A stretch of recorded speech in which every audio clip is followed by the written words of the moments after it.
അങ്ങനെ അസ്റ്റപ്പോർ, യുങ്കായ് എന്നീ അടിമക്കച്ചവട നഗരങ്ങൾ കീഴടക്കി അവിടുത്തെ അടിമകളെ മോചിപ്പിച്ച ഡിനേറിസ് ഓരോ ദിവസവും വളർന്നുകൊണ്ടിരിക്കുന്ന തന്റെ സൈന്യത്തിന്റെയും ഡ്രാഗണുകളുടെയും ഒപ്പം അടുത്ത അടിമക്കച്ചവട നഗരമായ മെറീൻ ലക്ഷ്യമാക്കി നീങ്ങി. മെറീനിലേക്കുള്ള വഴിയിൽ അവിടുത്തെ അടിമക്കച്ചവടക്കാരുടെ അതിക്രൂരമായ ഒരു വിനോദം കണ്ട് ഡിനേറിസ് നടുങ്ങി. നഗരത്തിലേക്കുള്ള വഴിയിൽ ഓരോ മൈൽ കഴിയുമ്പോഴും അടയാളത്തിനായി ഓരോ അടിമക്കുട്ടികളെ കൊന്ന് കുരിശിൽ തറച്ചു വെച്ചിരിക്കുന്നു. അങ്ങനെ 163 മൈൽ സഞ്ചരിച്ചാണ് അവർ മെറീനിൽ എത്തേണ്ടത്. ഭീകരമായ ആ കാഴ്ച കണ്ട അവരുടെ മനസ്സിൽ ഒന്ന് മാത്രമേ ഉണ്ടായിരുന്നുള്ളൂ: ഇത് ചെയ്ത ഓരോ പ്രഭുക്കന്മാരെയും ഇതുപോലെ കൊന്ന് കുരിശിൽ തറയ്ക്കണം. അങ്ങനെ ഡിനേറിസ് മെറീൻ നഗരത്തിന്റെ പടുകൂറ്റൻ കവാടത്തിന് മുൻപിലെത്തി. മെറീൻ നഗരത്തിന്റെ മതിലുകൾക്ക് മുകളിൽ തടിച്ചുകൂടിയ ആയിരക്കണക്കിന് അടിമകളും പ്രഭുക്കന്മാരും കണ്ടത് താഴെ കടൽ പോലെ നീണ്ടു കിടക്കുന്ന ഡിനേറിസിന്റെ മഹാസൈന്യത്തെയാണ്. അടുത്ത നിമിഷം ആ കൂറ്റൻ കവാടം തുറന്ന് ഒരു കുതിരപ്പടയാളി പുറത്തേക്ക് വന്നു. അസ്റ്റപ്പോറിലും യുങ്കായിലും നടന്നതുപോലെ ഇവിടെ നടക്കില്ലെന്നും പറഞ്ഞ് ഡിനേറിസിനെ പരിഹസിക്കുകയും അസഭ്യം പറയുകയും ചെയ്ത അയാൾ അവളെ ആക്രമിക്കാൻ പാഞ്ഞെടുത്തു.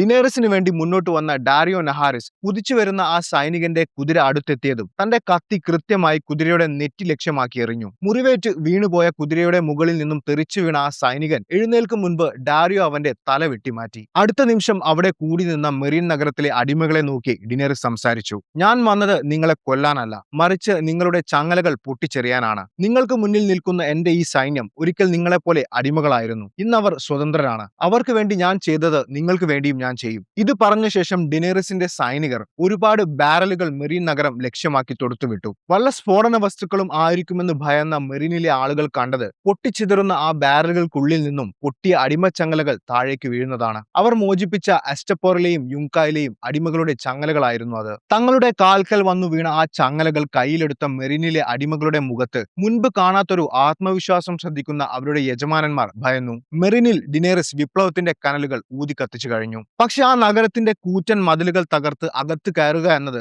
അത്ര എളുപ്പമല്ലെന്ന് അറിയാമായിരുന്ന ഡിനേറിസ് ഒരു തന്ത്രം പ്രയോഗിച്ചു. അന്ന് രാത്രി ഗ്രേവേമിന്റെ നേതൃത്വത്തിൽ കുറച്ചുപേർ നഗരത്തിന്റെ മലിനജലം ഒഴുകുന്ന തുരങ്കത്തിലൂടെ രഹസ്യമായി അകത്ത് കടന്നു. നഗരത്തിലെ വൃത്തിഹീനമായ വലിയ ഹാളുകളിൽ താമസിക്കുന്ന അടിമകളുടെ അടുത്തെത്തിയ ഗ്രേവേം ഡിനേറിസ് നിങ്ങളെ രക്ഷിക്കാൻ വന്നതാണെന്നും അതിനു പക്ഷേ അവൾക്ക് നിങ്ങളുടെ സഹായം വേണമെന്നും അവരെ പറഞ്ഞു മനസ്സിലാക്കി. മൂർച്ചയുള്ള ആയുധങ്ങൾ അവർക്ക് സമ്മാനിക്കുന്ന ഗ്രേവേം യജമാനന്മാരെ കൊന്ന് ഡിനേറിസിന്റെ സൈന്യത്തിന് അകത്ത് കയറാൻ കോട്ടയുടെ വാതിൽ തുറന്നു കൊടുക്കാൻ ആവശ്യപ്പെട്ടു. തങ്ങളുടെ കയ്യിൽ ആദ്യമായി ഒരു ആയുധം കിട്ടിയ ആ അടിമകളുടെ കണ്ണുകളിൽ ഭയത്തിനു പകരം പ്രതികാരത്തിന്റെ തീപ്പൊരി ആളിക്കത്തി. അടുത്ത ദിവസം മെറീൻ നഗരം കണ്ടത് ചോരപ്പുഴയായിരുന്നു. അടിമകൾ തങ്ങളുടെ യജമാനന്മാരെ തേടിപ്പിടിച്ച് വേട്ടയാടി കൊന്നുകളഞ്ഞു. നിമിഷ നേരം കൊണ്ട് മെറീൻ നഗരം ഡിനേറിസിന്റെ കാൽ കീഴിലായി. ആ വിജയത്തിന് ശേഷം ഡിനേറിസ് ആദ്യം ചെയ്തത് നഗരത്തിലേക്കുള്ള വഴിയിൽ താൻ കണ്ട 163 അടിമക്കുട്ടികളുടെ മരണത്തിന് ഉത്തരവാദികളായ പ്രഭുക്കന്മാരെ അതേപോലെ തന്നെ ജീവനോടെ കുരിശിൽ തറക്കുക എന്നതായിരുന്നു. ഇതേ സമയം കിങ്സ് ലാൻഡിംഗിൽ ഐസ് എന്ന പേരിൽ പ്രസിദ്ധമായിരുന്ന വലേറിയൻ സ്റ്റീൽ കൊണ്ട് നിർമ്മിച്ച നെഡ് സ്റ്റാർക്കിന്റെ വാൾ ഒരുക്കി ടൈവൻ ലാനിസ്റ്റർ 2 പുതിയ വാളുകൾ നിർമ്മിച്ചു. ഭാരം കുറവുള്ളതും എന്നാൽ എന്തിനേയും വെട്ടിമുറിക്കാൻ ശക്തിയുള്ളതുമായ വലേറിയൻ സ്റ്റീൽ കൊണ്ട് നിർമ്മിച്ച ആയുധങ്ങൾ വെസ്റ്ററോസിൽ വളരെ ചുരുക്കം ചിലരുടെ കയ്യിൽ മാത്രമേ ഉണ്ടായിരുന്നുള്ളൂ. തന്റെ അച്ഛനെ കാണാനെത്തിയ ജെയ്മിക്ക് ടൈവൻ ആ വാളുകളിൽ ഒന്ന് സമ്മാനിച്ചു. യുദ്ധത്തിൽ തന്റെ വാൾ ഉപയോഗിക്കുന്ന വലങ്കൈ നഷ്ടപ്പെട്ട ജെയ്മി ആ പഴയ വീര്യമുള്ള പോരാളി ആയിരുന്നില്ല. രാജാവിന്റെ അംഗരക്ഷക സേനയായ കിങ്സ് ഗാർഡിന്റെ തലവൻ എന്ന സ്ഥാനമൊഴിഞ്ഞ് ലാനിസ്റ്റർമാരുടെ കോട്ടയായ കാസ്ലി റോക്കിലേക്ക് പോകാൻ ടൈവൻ ലാനിസ്റ്റർ ജെയ്മിയോട് ആവശ്യപ്പെട്ടു. ഒരു കൈ നഷ്ടപ്പെട്ട നിനക്ക് ഒരിക്കലും രാജാവിനെ സംരക്ഷിക്കാനാവില്ലെന്നും ലാനിസ്റ്റർ പരമ്പര നിലനിർത്താൻ കാസ്ലി റോക്കിൽ പോയി ഒരു വിവാഹം കഴിച്ച് അവിടെ നിൽക്കാനും ടൈവൻ അവനോട് തറപ്പിച്ചു പറഞ്ഞു. എന്നാൽ സെർസിയയും കിങ്സ് ലാൻഡിംഗും വിട്ടുപോകാൻ മനസ്സില്ലാത്ത ജെയ്മി താൻ പോകില്ലെന്ന് ഉറപ്പിച്ചു പറഞ്ഞു. മറ്റൊരു വശത്ത് രാജാവ് ജോഫ്രിയുടെയും മാർജറിയുടെയും വിവാഹത്തിനുള്ള ഒരുക്കങ്ങൾ നടക്കുകയാണ്. കൊട്ടാരത്തിലെ ക്ഷണം സ്വീകരിച്ച് വെസ്റ്ററോസിലെ പ്രധാന കുടുംബങ്ങളിലെ പ്രഭുക്കന്മാർ ഓരോരുത്തരായി വന്നുകൊണ്ടിരിക്കുന്നു. ഡോണിലെ മാട്ടൽ കുടുംബത്തിലെ പ്രഭുവായ ഡോറന് സുഖമില്ലാത്തതിനാൽ അദ്ദേഹത്തിന്റെ അനുജനും റെഡ് വൈപ്പർ എന്ന് വിളിപ്പേരുമുള്ള ഒബ്രിനും അയാളുടെ കാമുകി ഇല്ലാരിയുമായിരുന്നു വന്നത്. പേരുകേട്ട ഒരു പോരാളിയായിരുന്ന ഒബ്രിൻ തന്റെ ആയുധങ്ങളുടെ മേൽ വിഷം പുരട്ടി ശത്രുക്കളെ ആക്രമിക്കുന്നത് കൊണ്ടാണ് ഉഗ്രവിഷമുള്ള പാമ്പായ റെഡ് വൈപ്പറിന്റെ പേര് ആളുകൾ അയാളെ വിളിക്കുന്നത്. ഒബ്രിൻ കിങ്സ് ലാൻഡിംഗിൽ വരാൻ കാരണം ജെഫ്രിയുടെ വിവാഹം മാത്രമായിരുന്നില്ല, മറിച്ച് വർഷങ്ങളായി ഉള്ളിൽ കൊണ്ടു നടക്കുന്ന ഒരു പക കൂടിയാണ്. റോബർട്ട് ബറാത്തിയൻ മാഡ് കിങ്ങിനെ തോൽപ്പിച്ച് അധികാരം പിടിച്ചെടുക്കുന്നതിന് മുൻപ് ഡോണിലെ രാജകുമാരിയും ഒബ്രിന്റെ സഹോദരിയുമായ ഏലിയ മാർട്ടിനെ വിവാഹം കഴിച്ചത് മാഡ് കിങ്ങിന്റെ മകനായ റെയ്ഗാർ ടാർഗേറിയൻ ആയിരുന്നു. അവർക്ക് 2 കുഞ്ഞുങ്ങളും ഉണ്ടായിരുന്നു. എന്നാൽ റോബർട്ടുമായുള്ള യുദ്ധത്തിൽ റെയ്ഗാർ കൊല്ലപ്പെടുകയും ലാനിസ്റ്റർ സൈന്യം കിങ്സ് ലാൻഡിംഗ് കീഴടക്കുകയും ചെയ്തപ്പോൾ തന്റെ കുഞ്ഞുങ്ങളുമായി അവിടെ ഒളിച്ചിരിക്കുകയായിരുന്ന ഏലിയയെ തേടിയെത്തിയത് ലാനിസ്റ്റർ പടയിലെ ഏറ്റവും ക്രൂരനായ പടയാളി ഗ്രിഗർ ക്ലിഗൈൻ എന്ന മൗണ്ടൻ ആയിരുന്നു. ടൈവൻ ലാനിസ്റ്ററുടെ കൽപ്പന പ്രകാരം ടാർഗേറിയൻ വംശത്തെ വേരോടെ ഇല്ലാതാക്കാൻ വന്ന മൗണ്ടൻ ഏലിയയെ ബലാത്സംഗം ചെയ്ത് കൊന്ന ശേഷം അവളുടെ കുട്ടികളെയും കൊന്നുകളഞ്ഞു. തന്റെ സഹോദരിയുടെ ദാരുണമായ മരണത്തിന് കാരണമായ മൗണ്ടനെ സ്വന്തം കൈകൊണ്ട് കൊല്ലുമെന്നും അതിന് ഉത്തരവിട്ട ടൈവൻ ലാനിസ്റ്ററെ കൊണ്ട് ആ കുറ്റം ലോകത്തിനു മുന്നിൽ ഏറ്റുപറയിപ്പിക്കുമെന്നും ഒബ്രിൻ ശപഥം ചെയ്തു. ഈ പക മനസ്സിൽ വെച്ച് ജോഫ്രിയുടെ വിവാഹത്തിൽ പങ്കെടുക്കാൻ വന്ന ഒബ്രിൻ തന്നെ സ്വീകരിച്ച ടിറിയനോട് ഈ കഥകളെല്ലാം പറഞ്ഞ ശേഷം കടങ്ങൾ വീട്ടുന്നതിൽ ലാനിസ്റ്റർമാരെ പോലെ തന്നെ ഞങ്ങളും മിടുക്കരാണെന്ന് അവനെ ഓർമ്മിപ്പിച്ചു. ആ വാക്കുകൾ ടിറിയനെ ഭയപ്പെടുത്തി. കാരണം വന്നതൊരു അതിഥിയല്ല, മറിച്ച് ലാനിസ്റ്റർ കുടുംബത്തിന്റെ അടിത്തറ ഇളക്കാൻ പോകുന്ന ഒരു കൊടുങ്കാറ്റാണെന്ന് ടിറിയൻ തിരിച്ചറിഞ്ഞു. ശേഷം തന്റെ അമ്മയുടെയും സഹോദരന്റെയും മരണത്തിന്റെ ആഘാതത്തിൽ കഴിയുന്ന സാൻസയെ കാണുന്ന ടിറിയൻ അവളെ ആശ്വസിപ്പിക്കാൻ ശ്രമിക്കുന്നുണ്ടെങ്കിലും അവൻ അതിന് സാധിക്കുന്നില്ല. അതിനിടെ സാൻസയെ കാണാൻ ഒരാൾ വന്നു. മുൻപ് ജഫ്രിയുടെ ക്രൂര വിനോദങ്ങൾക്കിടയിൽ മരണത്തിൽ നിന്നും സാൻസ രക്ഷിച്ച ഡോണ്ടസ് ആയിരുന്നു അത്. തന്റെ ജീവൻ രക്ഷിച്ചതിന് നന്ദിയായി മരിച്ചുപോയ തന്റെ അമ്മയുടെ നീലക്കല്ലുകൾ പതിച്ച ഒരു മാല അയാൾ അവൾക്ക് സമ്മാനിച്ചു. ആദ്യം അത് സാൻസ നിരസിച്ചെങ്കിലും അയാളുടെ നിർബന്ധത്തിന് വഴങ്ങി അവൾ അത് സ്വീകരിച്ചു. ഇതിനിടെ ടിറിയനെ കാണാനെത്തിയ അവന്റെ കാമുകി ഷേയോട് നീ ഇനി എന്നെ കാണാൻ വരുന്നത് അപകടമാണെന്നും ടൈവൻ ഇതറിഞ്ഞാൽ നിന്നെ കൊന്നുകളയുമെന്നും പറഞ്ഞ ടിറിയൻ അവൾക്ക് ആവശ്യമുള്ള പണം നൽകാമെന്നും സുരക്ഷിതമായി എവിടെയെങ്കിലും പോയി നല്ലൊരു ജീവിതം ജീവിക്കാനും അവളെ ഉപദേശിച്ചു. പക്ഷെ അവൾ അതിന് തയ്യാറാകുന്നില്ല എന്ന് മനസ്സിലാക്കിയ ടിറിയൻ അവളെ രക്ഷിക്കാനും അവനെ വിട്ടു പോകാനും വേണ്ടി അവളോട് ക്രൂരമായി പെരുമാറി. ഒരു വേശ്യയായ നിന്നെ വിവാഹം കഴിക്കാൻ എനിക്ക് സാധിക്കില്ലെന്ന അവന്റെ വാക്കുകൾ കേട്ട ഷേ വല്ലാതെ വിഷമിച്ചു. എത്രയും പെട്ടെന്ന് അവളെ കിങ്സ് ലാൻഡിംഗിൽ നിന്നും എങ്ങോട്ടെങ്കിലും രക്ഷപ്പെടുത്താൻ ടിറിയൻ ലോർഡ് വാരിസിനെ ഏൽപ്പിച്ചു. അങ്ങനെ രാജാവ് ജോഫ്രി ബറാത്തിയനും മാർജറി ടൈലറും തമ്മിലുള്ള വിവാഹ ദിവസം വന്നു. വെസ്റ്ററോസ് കണ്ടിട്ടുള്ളതിൽ വെച്ച് ഏറ്റവും വലിയ ആഡംബരപൂർണമായ വിവാഹമായിരുന്നു അത്. വിവാഹത്തിന് മുന്നോടിയായുള്ള സമ്മാനദാന ചടങ്ങിൽ വെച്ച് തന്റെ അമ്മാവൻ ടിറിയൻ അവന് സമ്മാനിച്ച 4 കിങ്സ് എന്ന അപൂർവമായ ചരിത്ര പുസ്തകം തന്റെ മുത്തച്ഛനായ ടൈവൻ ലാനിസ്റ്റർ നൽകിയ വലേറിയൻ സ്റ്റീൽ വാൾ ഉപയോഗിച്ച് ജോഫ്രി നശിപ്പിച്ചു കളഞ്ഞു. ഒരു പുസ്തകത്തെക്കാൾ വാളിനാണ് മൂർച്ചയെന്ന് തോന്നുന്നു എന്ന അവന്റെ വാക്കുകൾ ടിറിയനെ പരസ്യമായി അപമാനിക്കാനായിരുന്നു. വിവാഹത്തിന് ശേഷമുള്ള വിരുന്നിലും ജോഫ്രി തന്റെ ക്രൂര വിനോദങ്ങൾ തുടർന്നു. പല കാരണങ്ങൾ പറഞ്ഞ് ടിറിയനെ അപമാനിച്ചും അയാളുടെ തലയിൽ വീഞ്ഞൊഴിച്ചും അവൻ ആനന്ദം കണ്ടെത്തി. ശേഷം ഭക്ഷണം കഴിച്ചുകൊണ്ടിരുന്ന ജോഫ്രി ടിറിയനോട് തനിക്ക് കുടിക്കാൻ വീഞ്ഞു കൊണ്ടുവരാൻ ആവശ്യപ്പെട്ടു. ടിറിയൻ നൽകിയ കപ്പിലെ വീഞ്ഞു കുടിച്ചതും ജോഫ്രിയുടെ മുഖഭാവം മാറി. അവൻ ചുമയ്ക്കാൻ തുടങ്ങി. അവന്റെ തൊണ്ടയിൽ ഭക്ഷണം കുടുങ്ങിയതാണെന്നാണ് എല്ലാവരും ആദ്യം കരുതിയത്. എന്നാൽ നിമിഷങ്ങൾക്കകം അവൻ ശ്വാസം കിട്ടാതെ നിലത്ത് വീണ് പിടഞ്ഞു. മൂക്കിലൂടെയും കണ്ണിലൂടെയും രക്തം വരാൻ തുടങ്ങി. മരണം ഉറപ്പായ നിമിഷം ജോഫ്രി വിറയ്ക്കുന്ന വിരലുകൾ കൊണ്ട് അവൻ വീഞ്ഞു കുടിച്ച കപ്പ് പരിശോധിക്കുന്ന ടിറിയനെ ചൂണ്ടിക്കാട്ടി. അതോടെ വെസ്റ്ററോസ് കണ്ടിട്ടുള്ളതിൽ വെച്ച് ഏറ്റവും ക്രൂരന്മാരായ രാജാക്കന്മാരിൽ ഒരാളായ ജോഫ്രി ബറാത്തിയൻ അവിടെ മരിച്ചു വീണു. തന്റെ മകന്റെ മൃതദേഹം കണ്ട സെർസിയുടെ നിയന്ത്രണം വിട്ടു. തന്റെ മകനെ വിഷം കൊടുത്തു കൊന്നത് തന്റെ അനുജനായ ടിറിയൻ ആണെന്ന് ഉറച്ചു വിശ്വസിച്ച അവൾ ടിറിയനെയും അവന്റെ ഭാര്യ സാൻസയെയും പിടിച്ചുകെട്ടാൻ ഉത്തരവിട്ടു. തന്റെ നിരപരാധിത്വം തെളിയിക്കാൻ കഴിയാതെ താൻ ചെയ്തിട്ടില്ലാത്ത തെറ്റിന്റെ പേരിൽ ടിറിയൻ ലാനിസ്റ്റർ പിടിക്കപ്പെട്ടു. ആ ബഹളങ്ങൾക്കിടയിൽ പേടിച്ചു നിന്ന സാൻസയുടെ അടുത്തേക്ക് അവൾക്ക് നേരത്തെ മാല സമ്മാനിച്ച ഡോണ്ടസ് എത്തി. ഇനി ഇവിടെ നിന്നാൽ നിന്നെ അവർ കൊന്നുകളയും, എത്രയും പെട്ടെന്ന് കിങ്സ് ലാൻഡിംഗ് വിടണമെന്നും പറഞ്ഞ് അവളെയും കൊണ്ട് കൊട്ടാരത്തിന്റെ പിൻഭാഗത്തുള്ള കടൽ തീരത്തേക്ക് അയാൾ ഓടി. അവിടെ കാത്തുനിന്ന ഒരു ചെറിയ വഞ്ചിയിലേക്ക് സാൻസയെ കയറ്റുമ്പോൾ താൻ എങ്ങോട്ടാണ് പോകുന്നതെന്നോ തന്റെ ജീവിതം ഇനി എങ്ങനെയാകുമെന്നോ അവൾക്കറിയില്ലായിരുന്നു. ബ്ലാക്ക് വാട്ടർ നദിയിലൂടെ മുന്നോട്ട് പോയ സാൻസയും ഡോണ്ടസും ഒരു വലിയ കപ്പലിനടുത്തെത്തി. വഞ്ചി അടുപ്പിച്ച ശേഷം ഡോണ്ടസ് അവളോട് കപ്പലിലേക്ക് കയറാൻ ആവശ്യപ്പെട്ടു. മുകളിലേക്ക് കയറി അവളെ സ്വീകരിച്ചത് ലോർഡ് ബെയിലിഷ് ആയിരുന്നു. അവളെ രക്ഷിച്ച് അവിടെ എത്തിച്ചതിന് പ്രതിഫലമായി തനിക്ക് തരാമെന്നേറ്റ 10,000 സ്വർണ്ണ നാണയങ്ങൾ ആവശ്യപ്പെട്ട ഡോണ്ടസിനെ ബെയിലിഷിന്റെ ആളുകൾ അമ്പെയ്ത് കൊന്നുകളഞ്ഞു. അയാൾ തന്നെ രക്ഷിച്ച ആളാണെന്നും അയാൾ നല്ലൊരു മനുഷ്യനാണെന്നും പറഞ്ഞ് തർക്കിച്ച സാൻസയോട് ഡോണ്ടസ് അവളെ കാണാൻ വന്നതും നെക്ലേസ് സമ്മാനിച്ചതും അടക്കമുള്ള കഥകൾ ബെയിലിഷ് പറഞ്ഞു. യഥാർത്ഥത്തിൽ എല്ലാത്തിന്റെയും പിന്നിൽ അയാളായിരുന്നു. സാൻസയ്ക്ക് കൊടുക്കാൻ ആ മാല ഡോണ്ടസിന്റെ കയ്യിൽ കൊടുത്തുവിട്ടത് ബെയിലിഷ് തന്നെയായിരുന്നു. അതൊരു മാല മാത്രമായിരുന്നില്ല, ആ മാലയുടെ കല്ലുകളിൽ ഒന്നിൽ സ്ട്രാങ്കിൾ എന്ന മാരക വിഷമായിരുന്നു. വിവാഹത്തിനിടയിൽ സാൻസയുടെ അടുത്തു വന്ന മാർജറിയുടെ മുത്തശ്ശി ഒലേന ആ മാലയിലെ വിഷമുള്ള കല്ല് അതിവിദഗ്ധമായി കൈക്കലാക്കി. ഒലേനയാണ് ആ വിഷം ജോഫ്രിയുടെ വീഞ്ഞിൽ കലർത്തിയത്. ക്രൂരനായ ജോഫ്രിക്ക് തന്റെ പേരക്കുട്ടിയെ വിവാഹം ചെയ്തു കൊടുക്കാൻ താല്പര്യമില്ലായിരുന്ന ഒലേന ബെയിലിഷിന്റെ കൂട്ടുപിടിച്ച് നടത്തിയ ആ കൊലപാതകത്തിന്റെ ഭാഗമാവുകയായിരുന്നു സാൻസ. മുഴുകുടിയനായ ഡോണ്ടസ് ഇതെല്ലാം ഇതെല്ലാം പുറത്തു പറയാൻ സാധ്യതയുണ്ടെന്നും അതുകൊണ്ടാണ് അവനെ കൊന്നതെന്നും പറയുന്ന ബെയിലിഷ് അവളെ സുരക്ഷിതമായി അവളുടെ അമ്മയുടെ സഹോദരിയായ ലൈസയുടെ അടുത്തെത്തിക്കാമെന്ന് പറഞ്ഞു. ടൈവന്റെ നിർദ്ദേശപ്രകാരം ലൈസയെ വിവാഹം ചെയ്ത് വെയിൽസിലെ പ്രഭുസ്ഥാനം ഏറ്റെടുക്കാനാണ് ബെയിലിഷ് അങ്ങോട്ട് പോകുന്നത്. അടുത്ത ദിവസം കിങ്സ് ലാൻഡിംഗിൽ ജോഫ്രിയുടെ മരണാനന്തര ചടങ്ങുകൾ നടക്കുകയാണ്. സ്വന്തം സഹോദരനും തന്റെ കുഞ്ഞിന്റെ അച്ഛനുമായ ജെയ്മിയോട് നമ്മുടെ മകനെ കൊന്ന ടിരിയനെ കൊല്ലാൻ സെർസി നിർബന്ധിച്ചുകൊണ്ടിരുന്നു. എന്നാൽ ജെയ്മിക്ക് തന്റെ അനിയനെ നന്നായി അറിയാമായിരുന്നു. ടിരിയൻ ഒരിക്കലും അങ്ങനെ ചെയ്യില്ലെന്ന് അവൻ ഉറച്ചു വിശ്വസിച്ചു. തന്റെ വിവാഹ ദിവസം തന്നെ ഭർത്താവായ ജോഫ്രിയുടെ ദാരുണമായ മരണം കണ്ട് നടുങ്ങിയെങ്കിലും തനിക്കിനി രാജ്ഞിയാകാൻ പറ്റുമോ എന്നായിരുന്നു മാർജറിയുടെ വിഷമം. ജോഫ്രിയുടെ മരണത്തോടെ അവന്റെ അനുജനായ ടോമൻ അടുത്ത രാജാവാകുമെന്നറിയാമായിരുന്ന ഒലേന അവന്റെ മനസ്സിൽ കയറിപ്പറ്റാൻ മാർജറിയെ ഉപദേശിച്ചു. ജോഫ്രി മരിച്ചതിൽ ടൈവൻ ലാനിസ്റ്റർക്കും വലിയ സങ്കടമൊന്നും ഉണ്ടായിരുന്നില്ല. നിയന്ത്രിക്കാൻ ബുദ്ധിമുട്ടുള്ള ഒരു രാജാവ് മരിച്ചതിലുള്ള ആശ്വാസമാണ് അയാളിൽ കണ്ടത്. അടുത്ത രാജാവാകേണ്ട ജോഫ്രിയുടെ ഇളയ സഹോദരൻ ടോമനെ അധികാരത്തിന്റെ പാഠങ്ങൾ പഠിപ്പിക്കുന്ന ടൈവൻ തന്റെ ആജ്ഞകൾ അനുസരിക്കുന്ന ഒരു രാജാവിനെ വളർത്തിയെടുക്കാനുള്ള ശ്രമങ്ങൾ തുടങ്ങി. അതിനുശേഷം ടൈവൻ നേരെ പോകുന്നത് ഒബ്രിന്റെ അടുത്തേക്കാണ്. ജോഫ്രി മരിച്ചത് വിഷം ഉള്ളിൽ ചെന്നായതുകൊണ്ട് ഒബ്രിനെ സംശയിക്കാൻ ടൈവന് ഒരുപാട് കാരണങ്ങൾ ഉണ്ടായിരുന്നു. എന്നാൽ ഒരമ്മയുടെ മുന്നിൽ വെച്ച് മകനെ കൊല്ലുന്നത് തന്റെ രീതിയല്ലെന്നായിരുന്നു അയാളുടെ മറുപടി. ഒബ്രിനെ ശത്രുവായി കാണുന്നതിനേക്കാൾ നല്ലത് അവനെ മിത്രമായി കൂടെ കൂട്ടുന്നതാണെന്ന് മനസ്സിലാക്കുന്ന ടൈവൻ അവന്റെ മുന്നിൽ 2 ഓഫറുകൾ വെച്ചു. അവന്റെ സഹോദരിയെ കൊന്ന മൗണ്ടനെ അവന് വിട്ടു നൽകാമെന്നും രാജാവിന്റെ ഉപദേശക സമിതിയായ സ്മോൾ കൗൺസിലിൽ ഒരു പ്രധാന സ്ഥാനം നൽകാമെന്നുമായിരുന്നു ആ 2 ഓഫറുകൾ. ഇതിനു പകരമായി ജോഫ്രിയെ വധിച്ചതിന്റെ പേരിൽ തടവിൽ കഴിയുന്ന ടിറിയനെ വിചാരണ ചെയ്യുന്ന 3 വിധികർത്താക്കളിൽ ഒരാളായി ഒബ്രി നിൽക്കണമെന്നതായിരുന്നു ടൈവന്റെ ആവശ്യം. കാരണം ബാക്കി 2 പേർ ഒന്ന് ടൈവനും മറ്റൊന്ന് മാർജറിയുടെ അച്ഛൻ മെയ്സ് ടൈലറുമാണ്. ടിറിയനുമായി ടൈവനും കുടുംബത്തിനുമുള്ള അഭിപ്രായ വ്യത്യാസങ്ങൾ പൊതുജനത്തിന് നന്നായി അറിയാം. അതുകൊണ്ട് ഇവർ 2 പേരും ചേർന്ന് വിധി പറഞ്ഞാൽ ജനങ്ങൾ അത് വിശ്വസിക്കില്ല. എന്നാൽ തങ്ങളുടെ ശത്രുവായ ഒബ്രിനെ വിധികർത്താക്കളിൽ ഒരാളാക്കിയാൽ പൊതുജനം വിധിയിൽ കള്ളമില്ലെന്ന് വിശ്വസിക്കും എന്ന് ടൈവൻ കരുതി. തന്റെ സഹോദരിയെ കൊന്നവരോട് പ്രതികാരം ചെയ്യാൻ നടക്കുന്ന ഒബ്രിൻ ഇതൊരു അവസരമായി കണ്ട് ടൈവന്റെ ഈ ഓഫർ സ്വീകരിച്ചു.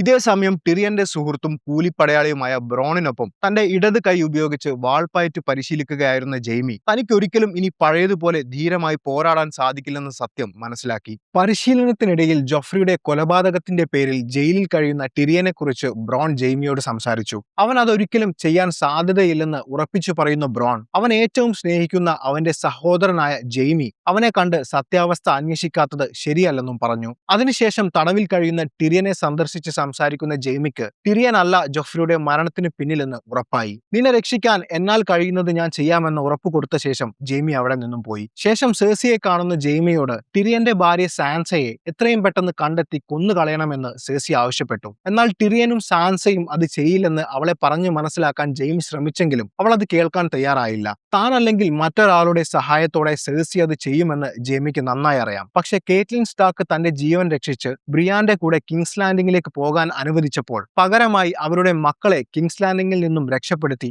സുരക്ഷിതമായി തിരികെ ഏൽപ്പിക്കാമെന്ന് കൊടുത്ത വാക്ക് തെറ്റിക്കാൻ ജെയ്മിക്ക് സാധിക്കുന്നില്ല. അതിനുശേഷം ബ്രിയാനെ കാണുന്ന ജെയ്മി തന്റെ അച്ഛൻ സമ്മാനിച്ച വലേറിയൻ സ്റ്റീൽ കൊണ്ട് നിർമ്മിച്ച വാളും രാജാവിന്റെ അംഗരക്ഷകർ ധരിക്കുന്ന പടച്ചട്ടയും അവൾക്ക് കൊടുത്ത ശേഷം സാൻസ എവിടെയാണെന്ന് കണ്ടെത്തി അവളെ സുരക്ഷിതമായി അവളുടെ ഏതെങ്കിലും ബന്ധുക്കളുടെ അടുത്തെത്തിക്കാൻ ആവശ്യപ്പെട്ടു. ഒപ്പം ടിറിയന്റെ വിശ്വസ്തനായ പോഡ്രിക്കിനെ അവൾക്ക് സഹായത്തിനായി അവളോടൊപ്പം അയച്ചു. അപ്പോഴേക്കും റെഡ് കീപ്പ് കൊട്ടാരത്തിൽ ജോഫ്രിയുടെ അനുജൻ ടോമൻ അടുത്ത രാജാവായി ചുമതലയേറ്റു. അതിനുശേഷം സെർസിയെ കാണുന്ന ടൈവൻ ടോമനെ ജോഫ്രിയുടെ വധുവായിരുന്ന മാർജറിയെ കൊണ്ട് തന്നെ വിവാഹം കഴിപ്പിക്കാൻ തീരുമാനിച്ച കാര്യം പറഞ്ഞു. കൂടാതെ നേരത്തെ ഉറപ്പിച്ച പോലെ മാർജറിയുടെ സഹോദരൻ ലോറസിനെ സെർസി വിവാഹം കഴിക്കണമെന്നും അയാൾ ഓർമ്മിപ്പിച്ചു. അവിടെ വെച്ച് ടൈവൻ ലാനിസ്റ്റർ കുടുംബത്തിന്റെ നിലവിലെ അവസ്ഥയെക്കുറിച്ച് സെർസിയോട് സംസാരിച്ചു. ലാനിസ്റ്റർ കുടുംബത്തിന്റെ പ്രധാന വരുമാന മാർഗവും അവരുടെ ശക്തിയും അവരുടെ സ്വർണ്ണ ഖനികളായിരുന്നു. എന്നാൽ നിലവിൽ അവരുടെ ഖനികളെല്ലാം ശൂന്യമാണെന്നും ബ്രാവോസിലെ അയൺ ബാങ്കിൽ നിന്നും വലിയൊരു തുക പലിശക്കെടുത്താണ് കാര്യങ്ങൾ നടക്കുന്നതെന്നും അവളോട് പറയുന്ന ടൈവൻ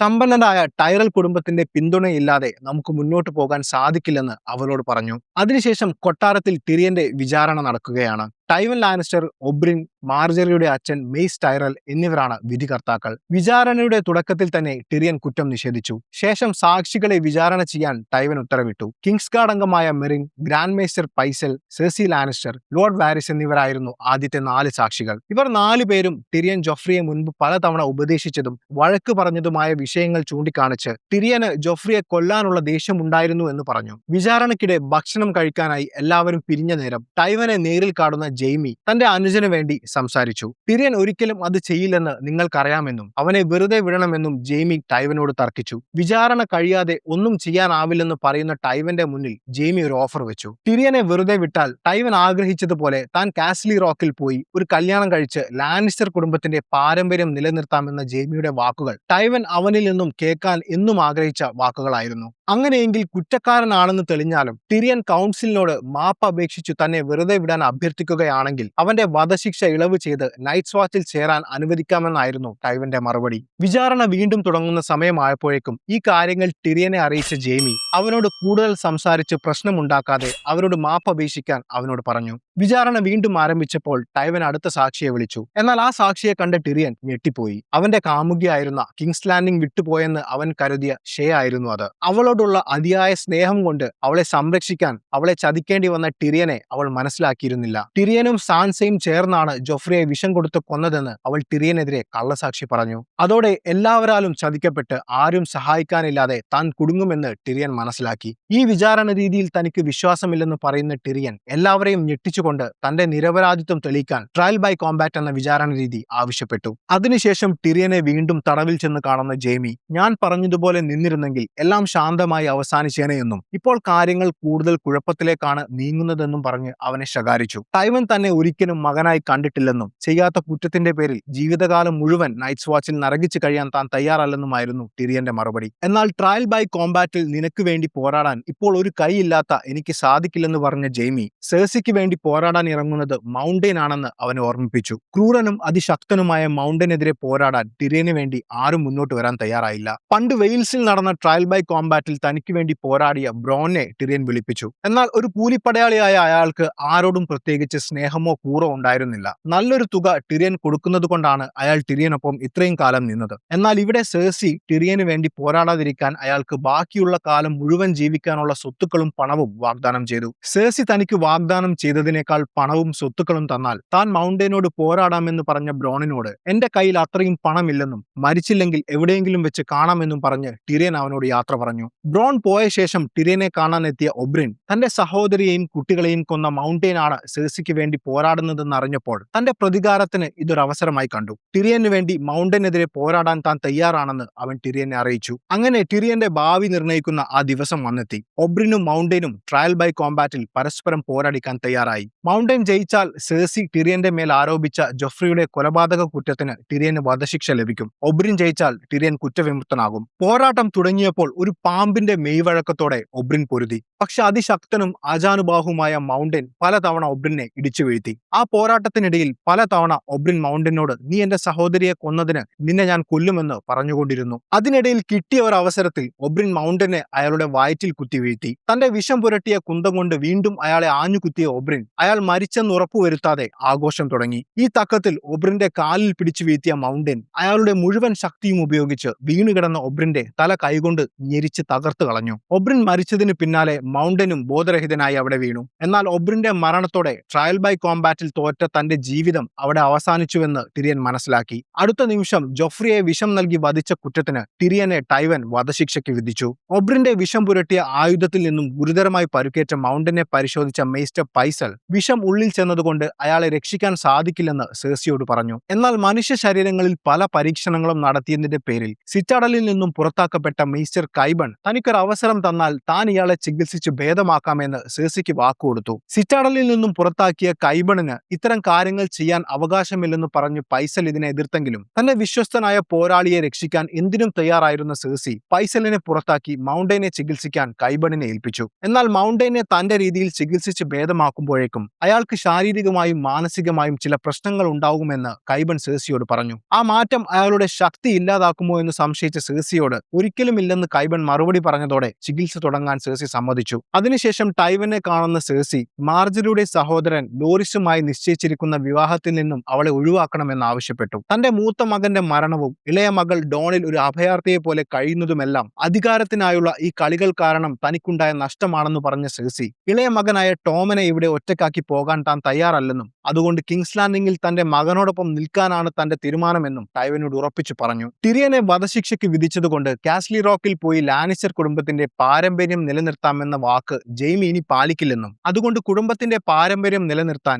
ഇനി ആകെയുള്ള വഴി സേഴ്സി കല്യാണം കഴിക്കുകയാണെന്ന് പറഞ്ഞ് ടൈവൻ അവളെ വീണ്ടും ആ വിവാഹത്തിന് നിർബന്ധിച്ചു. അവസാനം വേറെ വഴിയില്ലെന്ന് മനസ്സിലാക്കിയ സേഴ്സി ടൈവന്റെ മുഖത്ത് നോക്കി ആ സത്യം തുറന്നു പറഞ്ഞു. ഈ നാട്ടിൽ എല്ലാവരും എന്നെയും സഹോദരൻ ജെയ്മിയെയും കുറിച്ച് പറഞ്ഞു നടക്കുന്നതെല്ലാം സത്യമാണ്. അവർ ഭാര്യ ഭർത്താക്കന്മാരെ പോലെയാണെന്നും ജോഫ്രിയും മേഴ്സലയും ടോമനും അവരുടെ കുട്ടികളാണെന്നും അവൾ പറഞ്ഞു. ഞാനിത് വിശ്വസിക്കില്ല എന്ന ടൈവന്റെ വാക്കുകൾ അവൾ ശ്രദ്ധിച്ചതേയില്ല. പകരം ജെയ്മിയും ടോമനെയും വിട്ട് താൻ എങ്ങോട്ടും പോകില്ലെന്ന് പറഞ്ഞ് അവൾ അവിടെ നിന്നും പോയി. ശേഷം ജെയ്മിയുടെ അടുത്തെത്തുന്ന സേഴ്സി ഞാൻ നമ്മുടെ ബന്ധത്തെക്കുറിച്ചെല്ലാം അച്ഛനോട് പറഞ്ഞെന്നും ഇനി നമുക്കൊന്നും പേടിക്കാനില്ലെന്നും പറഞ്ഞു. ഒരു ഞെട്ടലോടെയാണ് ജെയ്മി അവളുടെ ആ വാക്കുകൾ കേട്ടുനിന്നത്. അപ്പോഴും തന്റെ അനുജന്റെ വധശിക്ഷയെക്കുറിച്ചായിരുന്നു ജെയ്മിയുടെ ചിന്ത. അന്ന് രാത്രി ആരും അറിയാതെ ടിറിയൻ കിടക്കുന്ന തടവറയിലെത്തിയ ജെയ്മി അവനെ മോചിപ്പിച്ചു. പുറത്ത് വാരിസ് നിന്നെ കാത്തു നിൽക്കുന്നുണ്ടെന്നും ആരുടെയും കണ്ണിൽപ്പെടാതെ അവൻ നിന്നെ കിങ്സ് ലാൻഡിംഗിൽ നിന്നും പുറത്തു കടക്കാൻ സഹായിക്കുമെന്നും പറഞ്ഞ ശേഷം ജെയ്മി തന്റെ സഹോദരനോട് യാത്ര പറഞ്ഞു. എന്നാൽ ജെയ്മി പറഞ്ഞ വഴിയിലൂടെ പോകുന്നതിനു പകരം ടിറിയൻ നേരെ പോയത് തന്റെ പിതാവ് ടൈവന്റെ കിടപ്പുമുറിയിലേക്കാണ്.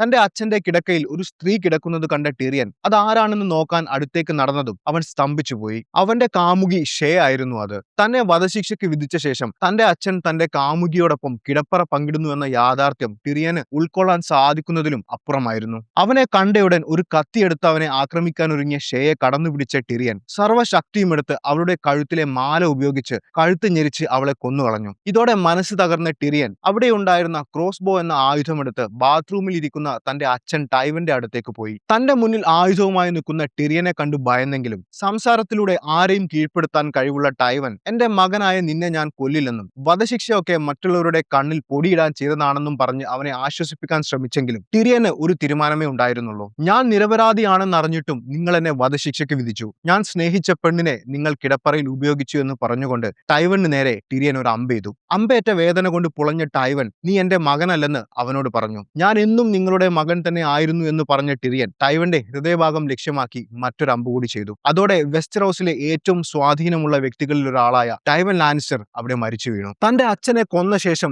ജെയ്മി പറഞ്ഞ വഴിയിലൂടെ പുറത്തെത്തിയ ടിറിയനെ കാത്ത് വാരിസ് നിൽക്കുന്നുണ്ടായിരുന്നു. അയാൾ അവനെ ഒരു മരപ്പെട്ടിയിലാക്കി ഒരു കപ്പലിൽ കയറ്റി യാത്ര പറഞ്ഞ് തിരിച്ചു നടക്കാൻ തുടങ്ങുമ്പോൾ രാജകൊട്ടാരത്തിൽ അപായമണികൾ മുഴങ്ങുന്നത് കേട്ടു. ടൈവൻ ലാനിസ്റ്റർ കൊല്ലപ്പെട്ട വിവരം കൊട്ടാരത്തിൽ എല്ലാവരും അറിഞ്ഞതിന്റെ സൂചനയായിരുന്നു അത്. ഈ അവസ്ഥയിൽ തിരികെ പോയാൽ തന്നെയും അവർ കൊല്ലുമെന്നുറപ്പുള്ള വാരിസ് പെട്ടെന്ന് ഒരു തീരുമാനമെടുത്തു. ടിറിയനോടൊപ്പം അതേ കപ്പലിൽ കയറിയ വാരിസ് എസ്സോസിലേക്ക് യാത്ര തിരിച്ചു. അതേസമയം ഡ്രാഗൺ സ്റ്റോണിന്റെ കടൽ തീരത്ത് തന്റെ ഭാര്യ സലീസിന്റെ സഹോദരനടക്കം 3 പേരെ മെലിസാൻഡ്രയുടെ നിർദ്ദേശപ്രകാരം മരത്തിൽ കെട്ടിയിട്ട് തീ കൊളുത്തി ബലി നൽകുകയാണ് സ്റ്റാനിസ്. അയാൾ വിശ്വസിക്കുന്ന ലോർഡ് ഓഫ് ദി ലൈറ്റ് എന്ന ദൈവത്തിനു പകരം പഴയ ദൈവങ്ങളെ ആരാധിച്ചതിനുള്ള ശിക്ഷയായിരുന്നു അത്. തന്റെ ബന്ധുക്കളെ ഇങ്ങനെ കൊലപ്പെടുത്തുന്നത് ഇഷ്ടമില്ലായിരുന്നെങ്കിലും ബ്ലാക്ക് വാട്ടർ യുദ്ധത്തിലെ പരാജയം ദൈവത്തിന്റെ കോപമാണെന്ന് സ്റ്റാനിസിനെ വിശ്വസിപ്പിച്ച മെലിസാൻഡ്രയുടെ വാക്കുകൾക്ക് മുന്നിൽ അയാൾ കീഴടങ്ങുകയായിരുന്നു. ആ കൊടും ക്രൂരതയ്ക്ക് ശേഷം അത്താഴം കഴിക്കുന്നതിനിടയിൽ നമ്മുടെ മകൾ ഷിറീൻ പഴയ ദൈവങ്ങളെ ആരാധിക്കുന്നുണ്ടെന്നും അവളെ പറഞ്ഞു മനസ്സിലാക്കുകയോ ശിക്ഷിക്കുകയോ ചെയ്യണമെന്നും സെലി സ്റ്റാനിസിനോട് പറഞ്ഞു. എന്നാൽ അവൾ കുട്ടിയാണെന്നും തന്റെ മകളെ ഉപദ്രവിക്കാൻ ഞാൻ ആരെയും അനുവദിക്കില്ലെന്നായിരുന്നു സ്റ്റാനിസിന്റെ മറുപടി. അടുത്ത ദിവസം കിങ്സ് ലാൻഡിംഗിലെ വിവാഹത്തിനിടെ ജോഫ്രി മരിച്ച വിവരം സ്റ്റാനിസിനെ തേടിയെത്തി. റോബ് സ്റ്റാർക്ക് മരിച്ചതുപോലെ മെലിസാൻഡ്രയുടെ ആഭിചാരത്തിന്റെ ഫലമാണ് ഇതും എന്ന് ഡാവോസിനോട് പറയുന്ന സ്റ്റാനിസ് ജെൻട്രിയെ നീ രക്ഷിച്ചില്ലായിരുന്നെങ്കിൽ അവനെ ഉപയോഗിച്ച് ബാക്കി കർമ്മങ്ങൾ ചെയ്ത് താൻ രാജാവായനെയെന്ന് അയാളോട് പറഞ്ഞു. കിങ്സ് ലാൻഡിംഗ് ആക്രമിച്ച് രാജാവാകാനുള്ള നല്ലൊരു അവസരമായിരുന്നു ജോഫ്രിയുടെ മരണം സ്റ്റാനിസിന് നൽകിയത്. പക്ഷെ ബ്ലാക്ക് വാട്ടർ യുദ്ധത്തിൽ തകർന്നുപോയ അയാളുടെ സൈന്യത്തിൽ ബാക്കിയുള്ളത് 4000 പേർ മാത്രമാണ്. അത് ലാനിസ്റ്റർമാരുടെ സൈന്യത്തിന്റെ 10 പോലും ഇല്ലെന്ന് സ്റ്റാനിസിന് നന്നായി അറിയാമായിരുന്നു. മെലിസാൻഡ്രയുടെ ആഭിചാരത്തിൽ വിശ്വസിച്ചിരുന്നാൽ ഒന്നും നടക്കില്ലെന്ന് പറയുന്ന ഡാവോസിനോട് ഒരു വലിയ സൈന്യത്തെ വാങ്ങാനുള്ള സ്വർണമോ പണമോ നമ്മുടെ പക്കലില്ലെന്ന് പറയുന്ന സ്റ്റാനിസ് തന്റെ സൈന്യാധിപൻ എന്ന നിലയിൽ ഒരു സൈന്യത്തെ എത്രയും പെട്ടെന്ന് കണ്ടെത്താൻ അയാളോട് പറഞ്ഞു. എന്നാൽ പണവും സ്വാധീനവും ഇല്ലാതെ എങ്ങനെ സൈന്യത്തെ സംഘടിപ്പിക്കും എന്ന് വിഷമിച്ചിരുന്ന ഡാവോസിന് അപ്രതീക്ഷിതമായി സ്റ്റാനിസിന്റെ മകൾ കൊടുത്ത ഒരു ബുക്കിൽ നിന്നും ബ്രാവോസിലെ അയൺ ബാങ്കിനെ കുറിച്ച് ഓർമ്മ വന്നു. ബ്രാവോസിലെ അയൺ ബാങ്കിൽ നിന്നും ഒരു വലിയ തുക കടമായി എടുത്ത് ഒരു വലിയ സൈന്യത്തെ വാങ്ങാമെന്ന ഡാവോസിന്റെ പദ്ധതിയോട് യോജിക്കുന്ന സ്റ്റാനിസ് ഡാവോസിനൊപ്പം അയൺ ബാങ്ക് ലക്ഷ്യമാക്കി നീങ്ങി. അയൺ ബാങ്കിലെത്തിയ സ്റ്റാനിസ് താനാണ് വെസ്റ്ററോസിന്റെ യഥാർത്ഥ രാജാവെന്നും സിംഹാസനം തിരിച്ചു പിടിക്കാൻ എനിക്ക് നിങ്ങളുടെ സഹായം വേണമെന്നും പറഞ്ഞു. എന്നാൽ സ്റ്റാനിസിന്റെ ആവശ്യം അവർ പുച്ഛത്തോടെയാണ് കേട്ടത്. നിലവിൽ വെറും 4000 സൈനികർ മാത്രം കൂടെയുള്ള സ്റ്റാനിസിന് അവർക്ക് ആവശ്യത്തിന് ഭക്ഷണം കൊടുക്കാൻ പോലുമുള്ള പണമില്ലെന്ന് മനസ്സിലാക്കിയ അയൺ ബാങ്ക് ഉദ്യോഗസ്ഥർ എന്തുറപ്പിന്മേലാണ് വലിയൊരു തുക നിങ്ങൾക്ക് യുദ്ധത്തിനായി തരേണ്ടതെന്ന് സ്റ്റാനിസിനോട് തിരിച്ചു ചോദിച്ചു.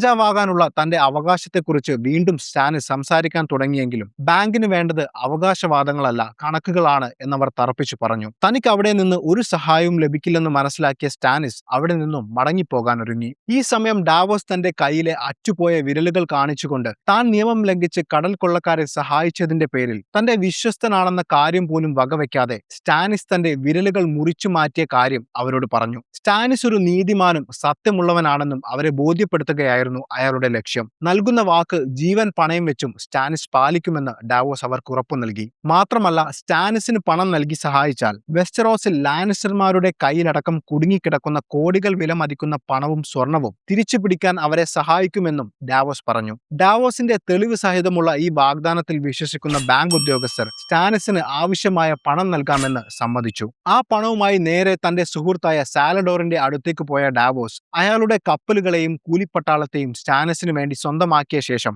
കിങ്സ് ലാൻഡിംഗ് ആക്രമിക്കുന്നതിനു മുൻപ് മേജർ എയ്മന്റെ സഹായ അഭ്യർത്ഥന മാനിച്ച് വൈൽഡിങ്സിന്റെയും വൈറ്റ് വാക്കേഴ്സിന്റെയും ആക്രമണത്തിൽ നിന്ന് കാസിൽ ബ്ലാക്ക് സംരക്ഷിക്കാൻ വടക്കോട്ട് നീങ്ങി. അപ്പോഴേക്കും വെസ്റ്ററോസിലെ രാജാവ് ജോഫ്രി മരിച്ച വിവരം ഡിനേറിസിനെയും തേടിയെത്തി. അവൾ സ്വപ്നം കണ്ട അയൺ ത്രോണിലേക്ക് മടങ്ങാൻ ഇതിലും നല്ലൊരു അവസരം ഇനി കിട്ടില്ലെന്ന് പറയുന്ന ജോറ പക്ഷെ മറ്റൊരു വാർത്ത കൂടി അവളെ അറിയിച്ചു. അവൾ കീഴടക്കി മോചിപ്പിച്ച അസ്റ്റപ്പോറിലും യുങ്കായിലും അടിമക്കച്ചവടം വീണ്ടും തുടങ്ങിയിരിക്കുന്നു. താൻ മോചിപ്പിച്ച നഗരങ്ങൾ നല്ല രീതിയിൽ ഭരിക്കാൻ തനിക്ക് സാധിക്കുന്നില്ലെങ്കിൽ എങ്ങനെ താൻ വെസ്റ്ററോസ് ഭരിക്കുമെന്ന് അവൾ സ്വയം ചോദിച്ചു. അവിടെയുള്ള പ്രഭുക്കന്മാർക്ക് താക്കീത് നൽകി അവിടെ സമാധാനം പുനഃസ്ഥാപിക്കാൻ അവൾ ഡാരിയോ നഹാരസിനെയും സെക്കൻഡ് സൺസിനെയും അസ്റ്റപ്പോറിലേക്കും യുങ്കായിലേക്കും അയച്ചു. വെസ്റ്ററോസ് കീഴടക്കുന്നതിനു മുൻപ് മെറീൻ നഗരത്തിൽ താമസിച്ച് ഒരു നല്ല ഭരണാധികാരിയാകാൻ അവൾ തീരുമാനമെടുത്തു. നഗരത്തിലെ സാധാരണ ജനങ്ങളുടെ പ്രശ്നങ്ങൾ പരിഹരിക്കാൻ അവൾ തന്റെ കൊട്ടാരവാതിൽ ജനങ്ങൾക്കായി തുറന്നുവെച്ചു. അടിമകൾക്കും പ്രഭുക്കന്മാർക്കും ഒരുപോലെ തന്റെ മുന്നിൽ വന്ന് സംസാരിക്കാൻ അവൾ അവസരം നൽകി. നിയമങ്ങൾ പാലിക്കാത്തവർക്ക് കടുത്ത ശിക്ഷ നൽകുന്നതിനൊപ്പം തന്നെ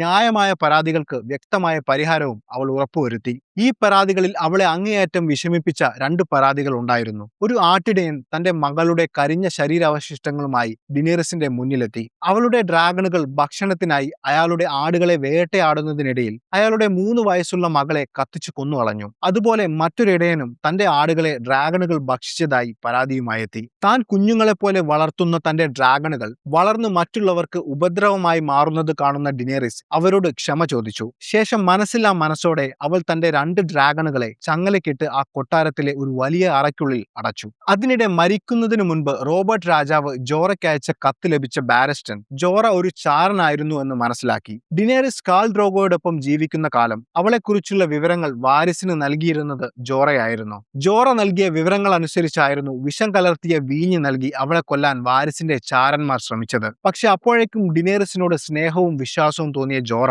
അവളെ രക്ഷിച്ച് അവളുടെ കൂടെ നിൽക്കാൻ തീരുമാനിച്ചിരുന്നു. എന്നാൽ ബാരിസ്റ്റണിൽ നിന്നും ഈ വിവരങ്ങൾ അറിഞ്ഞപ്പോൾ തന്റെ ഏറ്റവും അടുത്ത സുഹൃത്തും ഉപദേശകനുമായ ജോറയുടെ വഞ്ചന അവളെ അക്ഷരാർത്ഥത്തിൽ തകർത്തു കളഞ്ഞു. ജോറ അവളുടെ കാൽക്കൽ വീണ് മാപ്പിരന്നു. അന്ന് ഞാൻ നിങ്ങളെ വിശ്വസിച്ചിരുന്നില്ല, പക്ഷെ ഇപ്പോൾ നിങ്ങൾക്ക് വേണ്ടി മരിക്കാൻ പോലും ഞാൻ തയ്യാറാണ് എന്ന് അയാൾ കരഞ്ഞുകൊണ്ട് പറഞ്ഞെങ്കിലും വിശ്വാസവഞ്ചനയ്ക്ക് മാപ്പില്ലെന്നായിരുന്നു അവളുടെ മറുപടി. എന്നാൽ അയാളെ വധിക്കാൻ അവൾക്ക് മനസ്സ് വന്നില്ല. ഒരു ദിവസത്തിനുള്ളിൽ മെറീൻ നഗരം വിടാൻ അവൾ അയാളോട് പറഞ്ഞു. അറിയാതെയെങ്കിലും ചെയ്തു പോയ തെറ്റിൽ മനംനൊന്ത് ജോറ അവിടെ നിന്നും യാത്രയായി. അതേസമയം കിങ്സ് ലാൻഡിംഗിൽ നിന്നും രക്ഷപ്പെട്ട നെഡ് സ്റ്റാർക്കിന്റെ മകൾ സാൻസ ബെയിലിഷിനൊപ്പം അവളുടെ അമ്മ കേറ്റ്ലിൻ സ്റ്റാർക്കിന്റെ സഹോദരി ലൈസയുടെ നാടായ വെയിൽസിലെത്തി. തന്റെ സഹോദരിയുടെ മകളെ ലൈസയും മകൻ റോബിനും സന്തോഷത്തോടെയാണ് സ്വീകരിച്ചത്. എന്നാൽ സാൻസ വെയിൽസിലുള്ള വിവരം ലാനിസ്റ്റർ ചാരന്മാർ അറിഞ്ഞാൽ അത് വെയിൽസിനെയും അവിടെ ഉള്ളവരെയും അപകടത്തിലാക്കുമെന്ന് അറിയാമായിരുന്ന ലൈസ അവൾ ആരാണെന്ന് ബെയിലിഷും ലൈസയും റോബിനും ഒഴികെ മറ്റൊരാൾ അറിയരുതെന്ന് അവളെ പറഞ്ഞു മനസ്സിലാക്കി. ശേഷം ലൈസ ബെയിലിഷിനോട് ഇന്ന് തന്നെ നമ്മുടെ വിവാഹം നടത്തണമെന്ന് പറഞ്ഞു. കുറച്ച് ദിവസങ്ങൾ കഴിഞ്ഞു പോരെ എന്ന് അവളോട് ചോദിക്കുന്ന ബെയിലിഷിനോട് എനിക്കിനിയും കാത്തു നിൽക്കാൻ കഴിയില്ലെന്നായിരുന്നു അവളുടെ മറുപടി. ബെയിലിഷ് അവളുമായുള്ള വിവാഹം വൈകിപ്പിക്കുന്നത് അവൾക്കൊട്ടും സഹിക്കുന്നുണ്ടായിരുന്നില്ല. അവിടെ വെച്ച് ബെയിലിഷിനെ വിവാഹം കഴിക്കാൻ വേണ്ടി അവൾ അവന് വേണ്ടി ചെയ്ത കാര്യങ്ങൾ അവനെ ഓർമ്മിപ്പിച്ചു. യഥാർത്ഥത്തിൽ ബെയിലിഷിനെ തന്റെ ചെറിയ പ്രായം മുതൽ ലൈസയ്ക്ക് ഇഷ്ടമായിരുന്നു. എന്നാൽ ബെയിലിഷിന് അവളുടെ സഹോദരി കേറ്റ്ലിനോടായിരുന്നു പ്രണയം. എന്നാൽ കേറ്റ്ലിൻ നെഡിനെ വിവാഹം ചെയ്തതോടെ അധികാരക്കൊതിയനും ചതിയനുമായ ബെയിലിഷ് ലൈസയോട് പ്രണയം നടിച്ചു. പക്ഷെ ലൈസയുടെ അച്ഛൻ ഹോസ്റ്റർ തള്ളി അവളെ റോബർട്ട് രാജാവിന്റെ ഹാൻഡ് ആയിരുന്ന ജോൺ ആരിന് വിവാഹം ചെയ്തു കൊടുത്തു. യഥാർത്ഥത്തിൽ വീഞ്ഞിൽ വിഷം കലർത്തി സ്വന്തം ഭർത്താവിനെ കൊന്ന ലൈസ അത് ലാനിസ്റ്റർമാരാണ് ചെയ്തതെന്ന് കേറ്റ്ലിന് കത്തയച്ചത് ബെയിലിഷിന്റെ നിർദ്ദേശപ്രകാരമായിരുന്നു. കാര്യമായിരുന്നു. ഈ കത്ത് കാരണമാണ് നെഡ് സ്റ്റാർക്ക് അന്ന് റോബർട്ടിന്റെ ഹാൻഡായി കിങ്സ് ലാൻഡിംഗിലേക്ക് പോയത്. അവിടെ വെച്ച് നെഡിന് തന്റെ ജീവനും കുടുംബവും നഷ്ടപ്പെട്ടു. യഥാർത്ഥത്തിൽ ബെയിലിഷ് തൊടുത്തുവിട്ട ഈ ചതിയാണ് വെസ്റ്ററോസിനെ ഇന്ന് നടക്കുന്ന വലിയ യുദ്ധത്തിലേക്ക് തള്ളിവിട്ടത്. ഈ കാര്യങ്ങളെല്ലാം അവനെ വീണ്ടും ഓർമ്മിപ്പിക്കുന്ന ലൈസയുടെ വായടപ്പിക്കാൻ ഇന്ന് തന്നെ വിവാഹം നടത്താമെന്ന് ബെയിലിഷ് സമ്മതിച്ചു. ഒപ്പം ഈ കഥകൾ ഇനി ഒരിക്കലും സംസാരിക്കരുതെന്നും അവളോട് പറഞ്ഞു. വിവാഹത്തിന് വേണ്ടി എല്ലാം തയ്യാറാക്കി വെച്ചിരുന്ന ലൈസ അപ്പോൾ തന്നെ പുരോഹിതന്മാരെ വിളിച്ച് അവിടെ വെച്ച് ആ കല്യാണം നടത്തി. എന്നാൽ ബെയിലിഷിനോടുള്ള ഭ്രാന്തമായ സ്നേഹം ലൈസയെ ഒരു സംശയരോഗിയാക്കി മാറ്റിയിരുന്നു. കെയ്റ്റ്ലിനോട് ബെയിലിഷിനുണ്ടായിരുന്ന പ്രണയം അറിയാമായിരുന്ന ലൈസ കെയ്റ്റ്ലിന്റെ മകളായ സാൻസയോട് അയാൾക്ക് പ്രണയമുണ്ടോ എന്ന് സംശയിച്ചിരുന്നു. അടുത്ത ദിവസം സാൻസയെ കാണുന്ന ലൈസ അവളോട് ഈ കാര്യം നേരിട്ട് ചോദിക്കുകയും അവളെ ഉപദ്രവിക്കുകയും ചെയ്തു. എന്നാൽ അങ്ങനെ ഒന്നുമില്ലെന്ന് ഉറപ്പിച്ചു പറഞ്ഞ സാൻസയെ വിശ്വസിച്ച ലൈസ തന്റെ മകൻ റോബിനെ വിവാഹം ചെയ്ത് നിനക്ക് വെയിൽസിലെ രാജ്ഞിയായി ഇവിടെ ജീവിക്കാമെന്ന് വാക്കുകൊടുത്തു. അടുത്ത ദിവസം മഞ്ഞ് ഉപയോഗിച്ച് തനിക്ക് നഷ്ടപ്പെട്ട തന്റെ വീടായ വിൻഡർഫെൽ കോട്ടയുടെ രൂപമുണ്ടാക്കുകയായിരുന്നു സാൻസ. അവിടേക്കെത്തിയ കുട്ടിയായ റോബിൻ അവളോടൊപ്പം ചേർന്നു. എന്നാൽ ഷാഢ്യക്കാരനായ റോബിൻ കളിക്കുന്നതിനിടയിൽ അവളുണ്ടാക്കിയ ആ കോട്ട നശിപ്പിച്ചതിന്റെ പേരിൽ സാൻസ അവനെ അടിച്ചു. കരഞ്ഞോടിയ റോബിൻ ഇത് ലൈസയോട് പറഞ്ഞാൽ ലൈസ അവളെ വീണ്ടും ഉപദ്രവിക്കുമോ എന്ന ഭയത്തിൽ നിന്ന സാൻസയെ ഇതെല്ലാം കണ്ടുകൊണ്ടിരുന്ന ബെയിലിഷ് ആശ്വസിപ്പിച്ചു. എന്നാൽ അവളെ ആശ്വസിപ്പിക്കുന്നതിനിടയിൽ ബെയിലിഷ് സാൻസയോട് അവളെ ഇഷ്ടമാണെന്ന് പറയുകയും അവളെ ചുംബിക്കുകയും ചെയ്യുന്നത് മട്ടുപ്പാവിൽ നിന്നുകൊണ്ട് ലൈസ കാണുന്നുണ്ടായിരുന്നു. തന്റെ സംശയങ്ങൾ ശരിയായിരുന്നു എന്ന് മനസ്സിലാക്കിയ ലൈസ അല്പസമയം കഴിഞ്ഞ് സാൻസയെ കുറ്റവാളികളെ താഴേക്കെറിഞ്ഞു കൊല്ലുന്ന ആയിരക്കണക്കിന് അടി താഴ്ചയുള്ള മൂണ്ടോറിനടുത്തേക്ക് വിളിച്ചു വരുത്തി. റോബിനെ അടിച്ചതിനാണ് തന്നെ വിളിപ്പിച്ചതെന്ന് കരുതിയ സാൻസയെ ബെയിലിഷിനെ ചുംബിച്ചതിന്റെ പേരിൽ അവൾ ഉപദ്രവിക്കാൻ തുടങ്ങി. അവളെ വേശ്യ എന്നും മറ്റും വിളിച്ച് മൂണ്ടോറിനുള്ളിലേക്ക് തള്ളിവിട്ട് കൊന്നുകളയാൻ ശ്രമിക്കുന്ന ലൈസയെ അവിടെ എത്തിയ ബെയിലിഷ് തടഞ്ഞു. തന്റെ സ്വതസിദ്ധമായ സംസാര ശൈലി ഉപയോഗിച്ച് അവളെ സമാധാനിപ്പിക്കുന്ന ബെയിലിഷ് സാൻസയെ അവിടെ നിന്നും തിരിച്ചയക്കാമെന്ന് ലൈസയ്ക്ക് വാക്കുകൊടുത്തു. ശേഷം ലൈസയുടെ അടുത്തേക്ക് പതിയെ നടന്നു വന്ന ബെയിലിഷ് അവളെ ആശ്വസിപ്പിക്കുന്നതിനിടയിൽ അവളോട് പറഞ്ഞു, എന്റെ ജീവിതത്തിൽ ഞാൻ ഒരേ ഒരു സ്ത്രീയെ മാത്രമാണ് സ്നേഹിച്ചിട്ടുള്ളത്. അത് നിന്റെ സഹോദരി കെയ്റ്റ്ലിനെയാണ്. ആ വാക്കുകൾ കേട്ട് തരിച്ചു നിന്ന ലൈസയെ ലിറ്റിൽ ഫിംഗർ മൂണ്ടോറിനുള്ളിലേക്ക് തള്ളിവിട്ടു. അഗാധമായ താഴ്ചയിലേക്ക് വീണു മരിക്കുന്ന ലൈസയെ യാതൊരു വികാരവുമില്ലാതെ ബെയിലിഷ് നോക്കി നിന്നു. ലൈസയുടെ മരണം ആത്മഹത്യയാണെന്ന് ബെയിലിഷ് പ്രചരിപ്പിച്ചെങ്കിലും വെയിൽസിലെ പ്രഭുക്കന്മാർ അത് വിശ്വസിക്കാൻ തയ്യാറായില്ല. പക്ഷേ ഇതിന് സാക്ഷിയായി തന്നെ മരുമകളായ അലൈൻ ഉണ്ടായിരുന്നു എന്ന് ബെയിലിഷ് പറഞ്ഞപ്പോൾ അവർ അവളെ നേരിട്ട് കാണണമെന്ന് ആവശ്യപ്പെട്ടു. തന്റെ മരുമകൾ അലൈൻ എന്ന് ബെയിലിഷ് പറഞ്ഞത് സാൻസയെ കുറിച്ചായിരുന്നു. പക്ഷെ അവരുടെ മുന്നിലെത്തിയ സാൻസ താൻ നെഡ് സ്റ്റാർക്കിന്റെ മകളാണെന്ന സത്യം അവരോട് തുറന്നു പറഞ്ഞു. നെഡ് സ്റ്റാർക്കിനോട് വലിയ ബഹുമാനമുണ്ടായിരുന്ന വെയിൽസിലെ പ്രഭുക്കന്മാർ അവളുടെ വാക്ക് വിശ്വസിക്കുമെന്നും അവൾ സത്യം പറഞ്ഞാൽ അവന്റെ തല അപ്പോൾ തന്നെ അറുക്കപ്പെടുമെന്നും ബെയിലിഷിനറിയാം. എന്നാൽ അയാളെ ഞെട്ടിച്ചുകൊണ്ട് ബെയിലിഷിനോടുള്ള അമിതമായ സ്നേഹം കാരണം സംശയരോഗിയായ ലൈസ ആത്മഹത്യ ചെയ്യുകയായിരുന്നു എന്ന് കള്ളം പറഞ്ഞ് സാൻസ ബെയിലിഷിനെ രക്ഷിച്ചു. ബെയിലിഷിനെ രക്ഷിക്കാൻ സാൻസയ്ക്ക് പല കാരണങ്ങളുണ്ടായിരുന്നു. കിങ്സ് ലാൻഡിംഗിലെ കൈപ്പേറിയ ജീവിതാനുഭവങ്ങളിൽ നിന്ന് സാൻസ ഒരു കാര്യം പഠിച്ചു. അതിജീവിക്കണമെങ്കിൽ കള്ളം പറയാനും ആളുകളെ സ്വാധീനിക്കാനും പഠിക്കണം. തന്റെ ജീവൻ രക്ഷിച്ചതിന്റെ പേരിൽ ബെയിലിഷ് അവളുടെ കുടുംബത്തെയും വിൻഡർഫെല്ലിനെയും തിരിച്ചുപിടിക്കാൻ സഹായിക്കുമെന്ന് അവൾ വിശ്വസിച്ചു. മാത്രമല്ല തനിക്ക് പരിചയമില്ലാത്ത വെയിൽസിലെ ആളുകളെക്കാൾ അവൾക്ക് വിശ്വാസം ബെയിലിഷിനെ ആയിരുന്നു. 10 വയസ്സ് മാത്രം പ്രായമുള്ള ലൈസയുടെ മകൻ റോബിനെ ഇനിയും കുട്ടിയായി തുടരാൻ അനുവദിക്കാൻ പാടില്ലെന്നും അവനെ ഒരു രാജാവായി വളർത്താനുള്ള പരിശീലനങ്ങൾ തുടങ്ങണമെന്നും ബെയിലിഷ് പ്രഭുക്കന്മാരോട് ആവശ്യപ്പെട്ടു.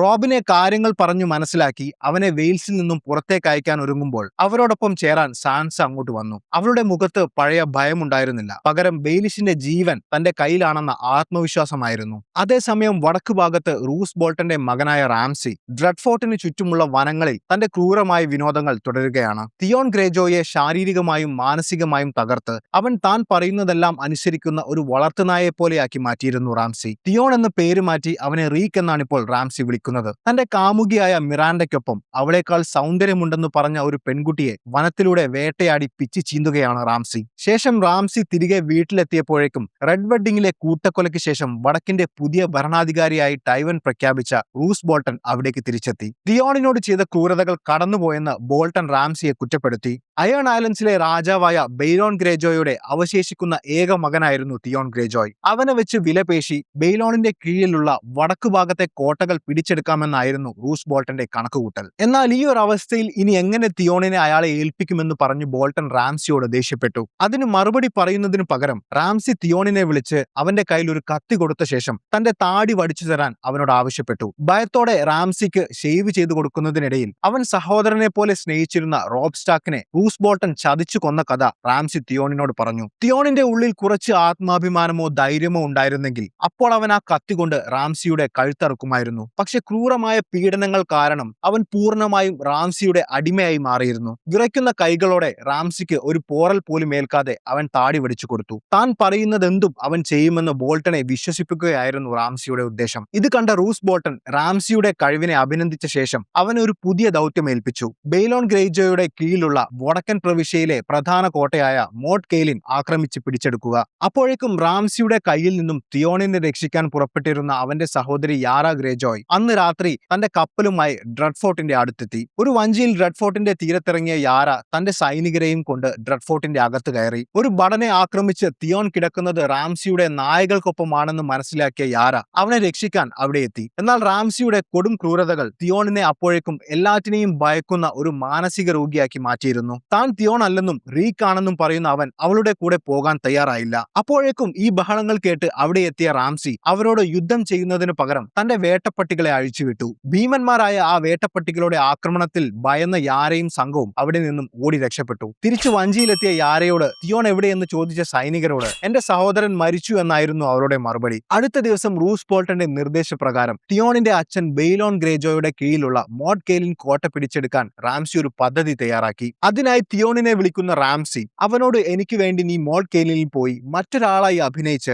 തന്റെ സന്ദേശം അവരെ അറിയിക്കാൻ ആവശ്യപ്പെട്ടു. ആരായിട്ടാണ് താൻ അഭിനയിക്കേണ്ടതെന്ന് തിയോണിന്റെ ചോദ്യത്തിന് നീ തിയോൺ ഗ്രേജോയ് ആയിട്ട് അഭിനയിക്കണമെന്നായിരുന്നു അവന്റെ മറുപടി. പോകുന്നതിനു മുൻപ് അവൻ റാംസിയുടെ റീക്ക് എന്ന അടിമയാണെന്ന് വീണ്ടും അവനെ ഓർമ്മിപ്പിക്കുകയായിരുന്നു റാംസി. ഭയത്തോടെ അവൻ പറയുന്നത് അനുസരിക്കുന്ന തിയോൺ ഒരു രാജകുമാരനായ പടയാളിയെ പോലെ വേഷം ധരിച്ച് മോട്ട് കെയ്ലിനെത്തി. തന്റെ അച്ഛന്റെ സൈനികരോട് ഞാൻ ബെയ്ലോണിന്റെ മകൻ തിയോൺ ആണെന്നും തന്റെ പിതാവുമായുള്ള ഒരു ഉടമ്പടിയുടെ പേരിൽ റൂസ് ബോൾട്ടന്റെ കൂടെയാണ് ഇപ്പോൾ താനെന്നും പറഞ്ഞു. റൂസ് ബോൾട്ടന് കീഴടങ്ങി ഈ കോട്ട അയാൾക്ക് വിട്ടുകൊടുക്കുകയാണെങ്കിൽ ബോൾട്ടൺ നിങ്ങളെ സുരക്ഷിതമായി അയൺ ഐലൻഡിലേക്ക് പോകാൻ അനുവദിക്കുമെന്നും അവൻ അവർക്ക് വാക്കുകൊടുത്തു. തങ്ങളുടെ രാജാവിന്റെ മകന്റെ വാക്ക് വിശ്വസിച്ച അവർ കോട്ടയുടെ വാതിൽ റാംസിക്ക് മുന്നിൽ തുറന്നു. എന്നാൽ ക്രൂരനായ റാംസി അവരെ എല്ലാവരെയും നിഷ്കരണം കൊന്നുകളഞ്ഞു. ശേഷം തന്റെ അച്ഛൻ റൂസ് ബോൾട്ടനെ കാണുന്ന റാംസി മോട്ട് കെയ്ലിൻ പിടിച്ചെടുത്ത വിവരം അറിയിച്ചു. മോട്ട് കെയ്ലിൻ കയ്യിലായതോടെ ബോൾട്ടൺ കുടുംബം വടക്കിന്റെ അനിഷേധ്യ ശക്തിയായി മാറി. ആ കോട്ട തന്ത്രപരമായി പിടിച്ചെടുത്ത തന്റെ മകന്റെ കഴിവിനെ റൂസ് ബോൾട്ടൺ അഭിനന്ദിച്ചു.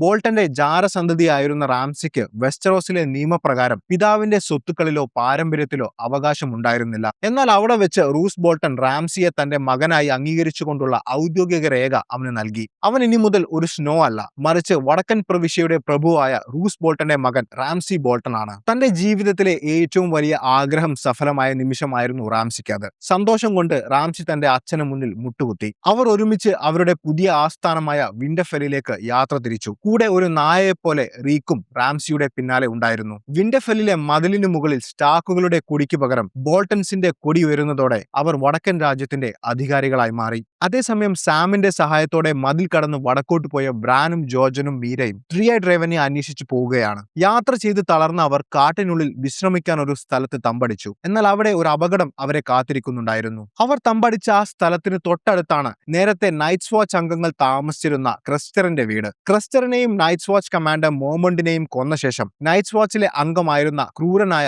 കാൾ എന്ന സൈനികന്റെ കീഴിൽ 12ഓളം വരുന്ന നൈറ്റ്സ് വാച്ച് അംഗങ്ങൾ ക്രസ്റ്ററിന്റെ പെൺമക്കളെ പീഡിപ്പിച്ചും അവരുടെ ഭക്ഷണം കഴിച്ചും അവിടെ ജീവിക്കുകയായിരുന്നു. എന്നാൽ അവരോടൊപ്പം ചേരാൻ മടിച്ച ജോണിന്റെ അടുത്ത സുഹൃത്തുക്കളായിരുന്ന ഗ്രന്നിനെയും എഡിസനെയും അവർ അവിടെ തടവിൽ പാർപ്പിച്ചു. അന്ന് രാത്രി ക്രസ്റ്ററിന്റെ അവസാനത്തെ ആൺകുട്ടിയെ റെസ്റ്റ് എന്ന സൈനികൻ വൈറ്റ് വാക്കേഴ്സിന് ബലി നൽകാനായി കാട്ടിൽ ഉപേക്ഷിച്ചിരുന്നു. ആ കുഞ്ഞിന്റെ കരച്ചിൽ കേട്ട ബ്രാനും സംഘവും ചുറ്റുപാട് നിരീക്ഷിക്കുന്നതിനിടയിൽ കാളിന്റെയും സംഘത്തിന്റെയും പിടിയിലകപ്പെട്ടു. അവരെ ഉപദ്രവിക്കുന്നതിനിടയിൽ ബ്രാൻ ജോൺ സ്നോയുടെ സഹോദരനാണെന്ന് മനസ്സിലാക്കിയ കാൾ അവനെ ആവശ്യം വരുമെന്ന് പറഞ്ഞ് തൽക്കാലം അവരെ തടവിൽ പാർപ്പിച്ചു. അപ്പോഴേക്കും റെസ്റ്റ് കാട്ടിൽ ഉപേക്ഷിച്ച ക്രസ്റ്ററിന്റെ കുഞ്ഞിനെ എടുക്കുന്ന വൈറ്റ് വാക്കർ അവനെ അവരുടെ രാജാവായ നൈറ്റ് കിങ്ങിന്റെ അടുത്തെത്തിച്ചു. അവിടെ വെച്ച് നൈറ്റ് കിങ് ആ കുഞ്ഞിന്റെ മുഖത്ത് അയാളുടെ നഖം കൊണ്ട് സ്പർശിക്കുന്നതും ആ കുഞ്ഞിന്റെ കണ്ണുകൾ നീല നിറമാവുകയും അതൊരു വൈറ്റ് വാക്കറായി മാറുകയും ചെയ്തു. അതേസമയം വൈൽഡിങ്സിന്റെ കയ്യിൽ നിന്നും രക്ഷപ്പെട്ട് കാസിൽ ബ്ലാക്കിൽ എത്തിയ ജോണിനെ കമാൻഡർ മോമോണ്ടിന്റെ മരണത്തോടെ പുതിയ കമാൻഡറായി മാറിയ അലിസറും സംഘവും ചോദ്യം ചെയ്തു. കമാൻഡർ മോമോണ്ട് ജോണിനോട് കാണിച്ചിരുന്ന വാത്സല്യം കാരണം അവനെ ഇഷ്ടമില്ലായിരുന്ന അലിസർ പല കാരണങ്ങൾ പറഞ്ഞ്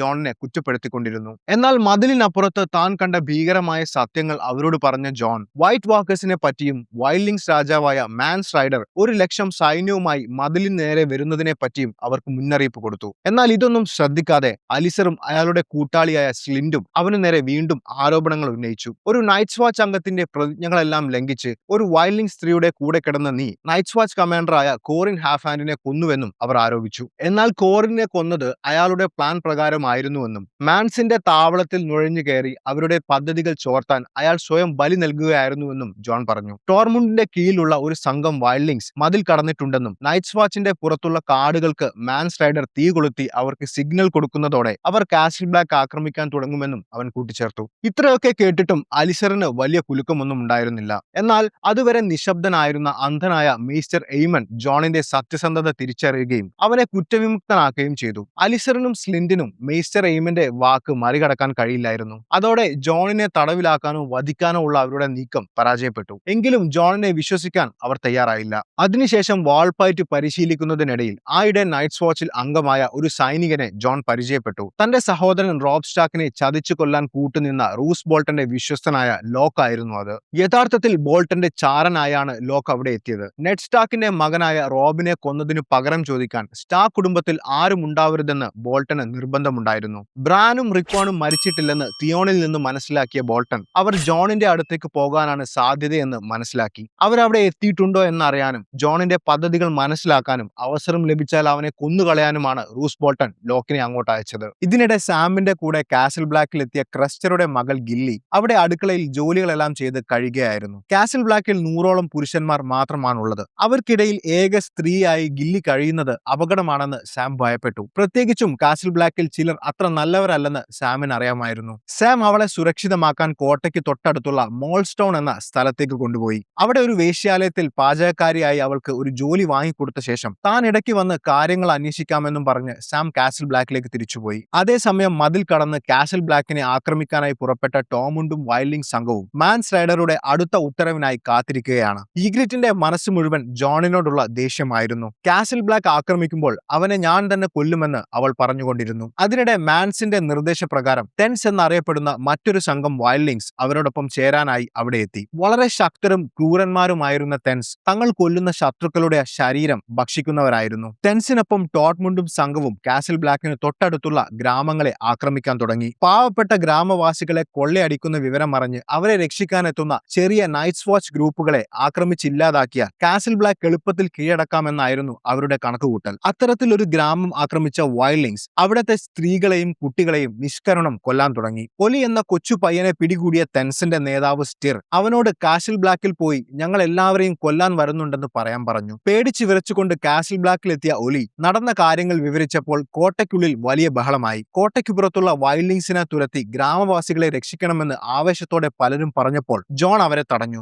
നമ്മൾ പുറത്തു പോയാൽ അവർ നമ്മളെ കാത്തു നിൽപ്പുണ്ടാകും. കോട്ടയ്ക്കുള്ളിൽ വെറും 100ഓളം പേർ മാത്രമേ പോരാടാൻ ബാക്കിയുള്ളൂ. നമ്മൾ ഈ ചെറിയ സംഘത്തെ നേരിടാൻ പുറത്തു പോയാൽ വടക്ക് നിന്ന് വരുന്ന മാൻസ് റൈഡറുടെ 100,000 വരുന്ന സൈന്യത്തിന് മതിൽ തകർക്കാൻ എളുപ്പമാകുമെന്ന് ജോൺ അവരോട് പറഞ്ഞു. അതേസമയം ക്രസ്റ്ററിന്റെ വീട്ടിൽ കാളിന്റെ തടവിലായിരുന്ന ഗ്രന്നും എഡിസണും ഒരവസരം കിട്ടിയപ്പോൾ അവിടെ നിന്ന് രക്ഷപ്പെട്ട് കാസിൽ ബ്ലാക്കിൽ തിരിച്ചെത്തി. അവർ അവിടെ നടക്കുന്ന വിവരങ്ങൾ കമാൻഡർ അലിസറിനെ അറിയിച്ചപ്പോൾ ഇത് കേട്ട ജോൺ അപകടം മണത്തു. കാളും സംഘവും മാൻസിന്റെ കയ്യിൽ അകപ്പെട്ടാൽ വെറും 100 സൈനികർ മാത്രമുള്ള കാസിൽ ബ്ലാക്ക് കോട്ടയുടെ പ്രതിരോധം എത്രത്തോളം ദുർബലമാണെന്ന് അയാൾ മനസ്സിലാക്കുമെന്നും ഒരു നിമിഷം പോലും വൈകാതെ അയാൾ കാസിൽ ബ്ലാക്ക് ആക്രമിക്കുമെന്നും ജോൺ അലിസറിനോട് പറഞ്ഞു. എത്രയും പെട്ടെന്ന് കുറച്ചുപേർ അങ്ങോട്ട് പോയി കാളിനെയും കൂട്ടരെയും കൊന്നുകളയുന്നതാണ് നല്ലതെന്ന് പറയുന്ന ജോണിനെ പക്ഷേ അലിസർ അവഗണിച്ചു. എന്നാൽ കാളിനെ നേരിടാൻ വേണ്ടി ജോണിനെ അയക്കുന്നതാണ് നല്ലതെന്ന് അലിസറിന്റെ ഉപദേശകനായ സ്ലിൻഡ് അയാളോട് പറഞ്ഞു. ജോൺ സ്നോ പടയാളികൾക്കിടയിൽ ഒരു നേതാവായി വളരുന്നതിൽ അസൂയ ഉണ്ടായിരുന്ന അവർ ഒരുപക്ഷെ ഇതോടുകൂടെ ജോൺ കൊല്ലപ്പെടുമെന്നും അതോടെ അവന്റെ ശല്യം ഒഴിവാകുമെന്നും കണക്കുകൂട്ടി.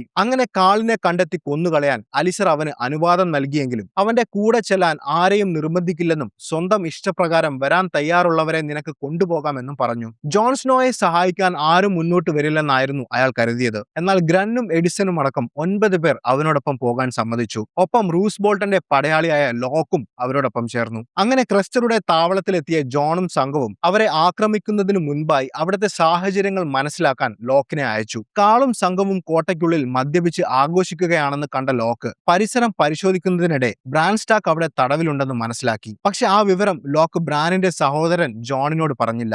രാത്രി ആയതോടെ മദ്യപിച്ച് ലക്ക് കെട്ട കാൾ ജോർജന്റെ സഹോദരി മീരയെ പീഡിപ്പിക്കാൻ ശ്രമിക്കുന്നതിനിടെ ജോണും സംഘവും അവിടെ കിരച്ചു കയറി ആക്രമണം അഴിച്ചുവിട്ടു. ഇതിനിടയിൽ ചതിയനായ ലോക്ക് ബ്രാൻ ബ്രാനെ അവിടെ നിന്നും കടത്തിക്കൊണ്ടുപോവാൻ ശ്രമിച്ചപ്പോൾ വാർഗിംഗ് ചെയ്ത് ഹോഡോറിന്റെ ശരീരത്തിൽ കയറിയ ബ്രാൻ ഹോഡോറിനെ കൊണ്ട് ലോക്കിനെ കൊന്ന് സ്വയം രക്ഷപ്പെട്ടു. അവിടെ വെച്ച് ജോണിനെ കാണുന്ന ബ്രാൻ ജോണിന്റെ അടുത്തേക്ക് പോകാൻ ശ്രമിച്ചെങ്കിലും ജോജൻ അവനെ തടഞ്ഞു. ഇപ്പോൾ നീ ജോണിനെ കണ്ടാൽ അവൻ നിന്നെ കാസിൽ ബ്ലാക്കിലേക്ക് കൊണ്ടുപോകുമെന്നും പിന്നെ നിനക്കൊരിക്കലും 3i ഡ്രൈവനെ കണ്ടെത്താൻ സാധിക്കില്ലെന്നുമുള്ള അവന്റെ വാക്കുകൾ കേൾക്കുന്ന ബ്രാൻ മനസ്സിലാ മനസ്സോടെ ജോൺ കാണാതെ അവിടെ നിന്നും രക്ഷപ്പെട്ടു. അപ്പോഴേക്കും എല്ലാവരെയും കൊന്ന ശേഷം കാളിന്റെ അടുത്തെത്തിയ ജോൺ അയാളുമായി ഏറ്റുമുട്ടി. ആ യുദ്ധത്തിനിടയിൽ തന്നെ പിന്നിൽ നിന്നും കുത്തിയ ക്രസ്റ്ററിന്റെ മകളെ ആക്രമിക്കാൻ ശ്രമിച്ച കാളിനെ ആ അവസരം മുതലെടുത്ത് ജോൺ കൊന്നുകളഞ്ഞു. വർഷങ്ങളായി ക്രസ്റ്ററിന്റെ വീട്ടിൽ നരകിച്ചു കഴിയുന്ന സ്ത്രീകളെ മോചിപ്പിച്ച ജോൺ സ്നോ അവരുടെ സുരക്ഷയ്ക്കായി തങ്ങളുടെ കൂടെ കാസിൽ ബ്ലാക്കിലേക്ക് വരാൻ പറഞ്ഞു. എന്നാൽ ഇത്രയും അനുഭവിച്ച ഞങ്ങൾ സ്വന്തമായി ഒരു വഴി കണ്ടെത്തിക്കൊള്ളാമെന്നായിരുന്നു അവരുടെ മറുപടി. അവരെ അവരുടെ ഇഷ്ടത്തിന് പോകാൻ അനുവദിച്ച ജോൺ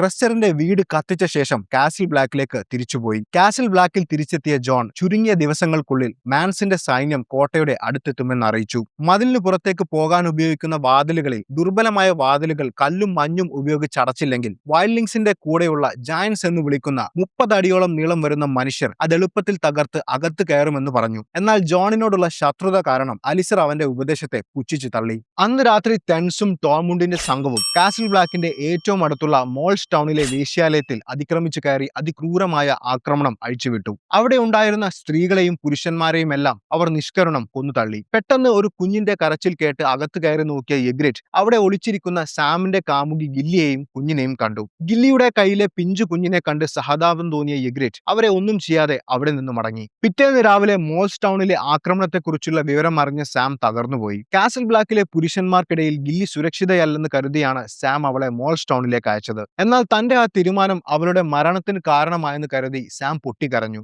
മോൾസ് ടൗണിലെ ആക്രമണത്തോടെ മാൻസും 100,000-ഓളം വരുന്ന അയാളുടെ സൈന്യവും കാസിൽ ബ്ലാക്കിന്റെ വളരെ അടുത്തെത്തി കഴിഞ്ഞു എന്ന് ജോണും കൂട്ടരും മനസ്സിലാക്കി. ആകെ 100 പേരായിരുന്നു ആ മതിലും കോട്ടയും സംരക്ഷിക്കാൻ കാസിൽ ബ്ലാക്കിൽ ബാക്കിയുണ്ടായിരുന്നത്. പക്ഷെ അവിടെ നിന്ന് ഓടിപ്പോകാൻ നൈറ്റ്സ് വാച്ചിന് കഴിയില്ല. മരണത്തെ മുന്നിൽ കണ്ടുകൊണ്ട് വൈൽഡിങ്സിനോട് പോരാടി മതിൽ കാക്കാൻ തന്നെ അവർ തീരുമാനിച്ചു. എന്നാൽ അന്ന് രാത്രി സാമിനെ അത്ഭുതപ്പെടുത്തിക്കൊണ്ട് വൈൽഡിങ്സിന്റെ ആക്രമണത്തിൽ നിന്നും രക്ഷപ്പെട്ട ഗില്ലിയും കുഞ്ഞും കാസിൽ ബ്ലാക്കിൽ തിരിച്ചെത്തി. പക്ഷെ ആ ആശ്വാസം അധിക നേരം നീണ്ടു നിന്നില്ല. പെട്ടെന്ന് വടക്ക് ഭാഗത്ത് മതിലിനപ്പുറമുള്ള കാട്ടിൽ നിന്നും ഒരു വലിയ തീജ്വാല ഉയർന്നു. കാസിൽ ബ്ലാക്ക് ആക്രമിക്കാൻ ടെൻസിനും ടോമുണ്ടിന്റെ സംഘത്തിനുമുള്ള മാൻസ് റൈഡറുടെ സിഗ്നൽ ആയിരുന്നു അത്. യുദ്ധം തുടങ്ങിയിരിക്കുന്നു. ലക്ഷക്കണക്കിന് വരുന്ന മാൻസിന്റെ സൈന്യം തീപ്പന്തങ്ങളുമായി മതിലിനു പുറത്ത് അണിനിരന്നു. സിഗ്നൽ കിട്ടിയതോടെ ടോമുണ്ടും ടെൻസും നയിക്കുന്ന സംഘം കോട്ടയുടെ പിൻവശത്തു കൂടെ ആക്രമിച്ച് അകത്ത് കയറി. മതിലിന് പുറത്തേക്കുള്ള പ്രധാന വാതിൽ മാൻസ് റൈഡർക്ക് തുറന്നു കൊടുക്കാൻ ശ്രമിച്ചു. ഒരേ സമയം 2 വശങ്ങളിൽ നിന്നും കാസിൽ ബ്ലാക്കിലേക്ക് മരണം ഇരച്ചു കയറാൻ തുടങ്ങി. യുദ്ധം കനക്കുമെന്ന് മനസ്സിലാക്കിയ സാം ഉടൻ തന്നെ ഗില്ലിയെ പെട്ടെന്ന് ആർക്കും ചെന്നെത്താൻ സാധിക്കാത്ത ഒരു മുറിയിൽ സുരക്ഷിതമായി പൂട്ടിയിടുന്നു.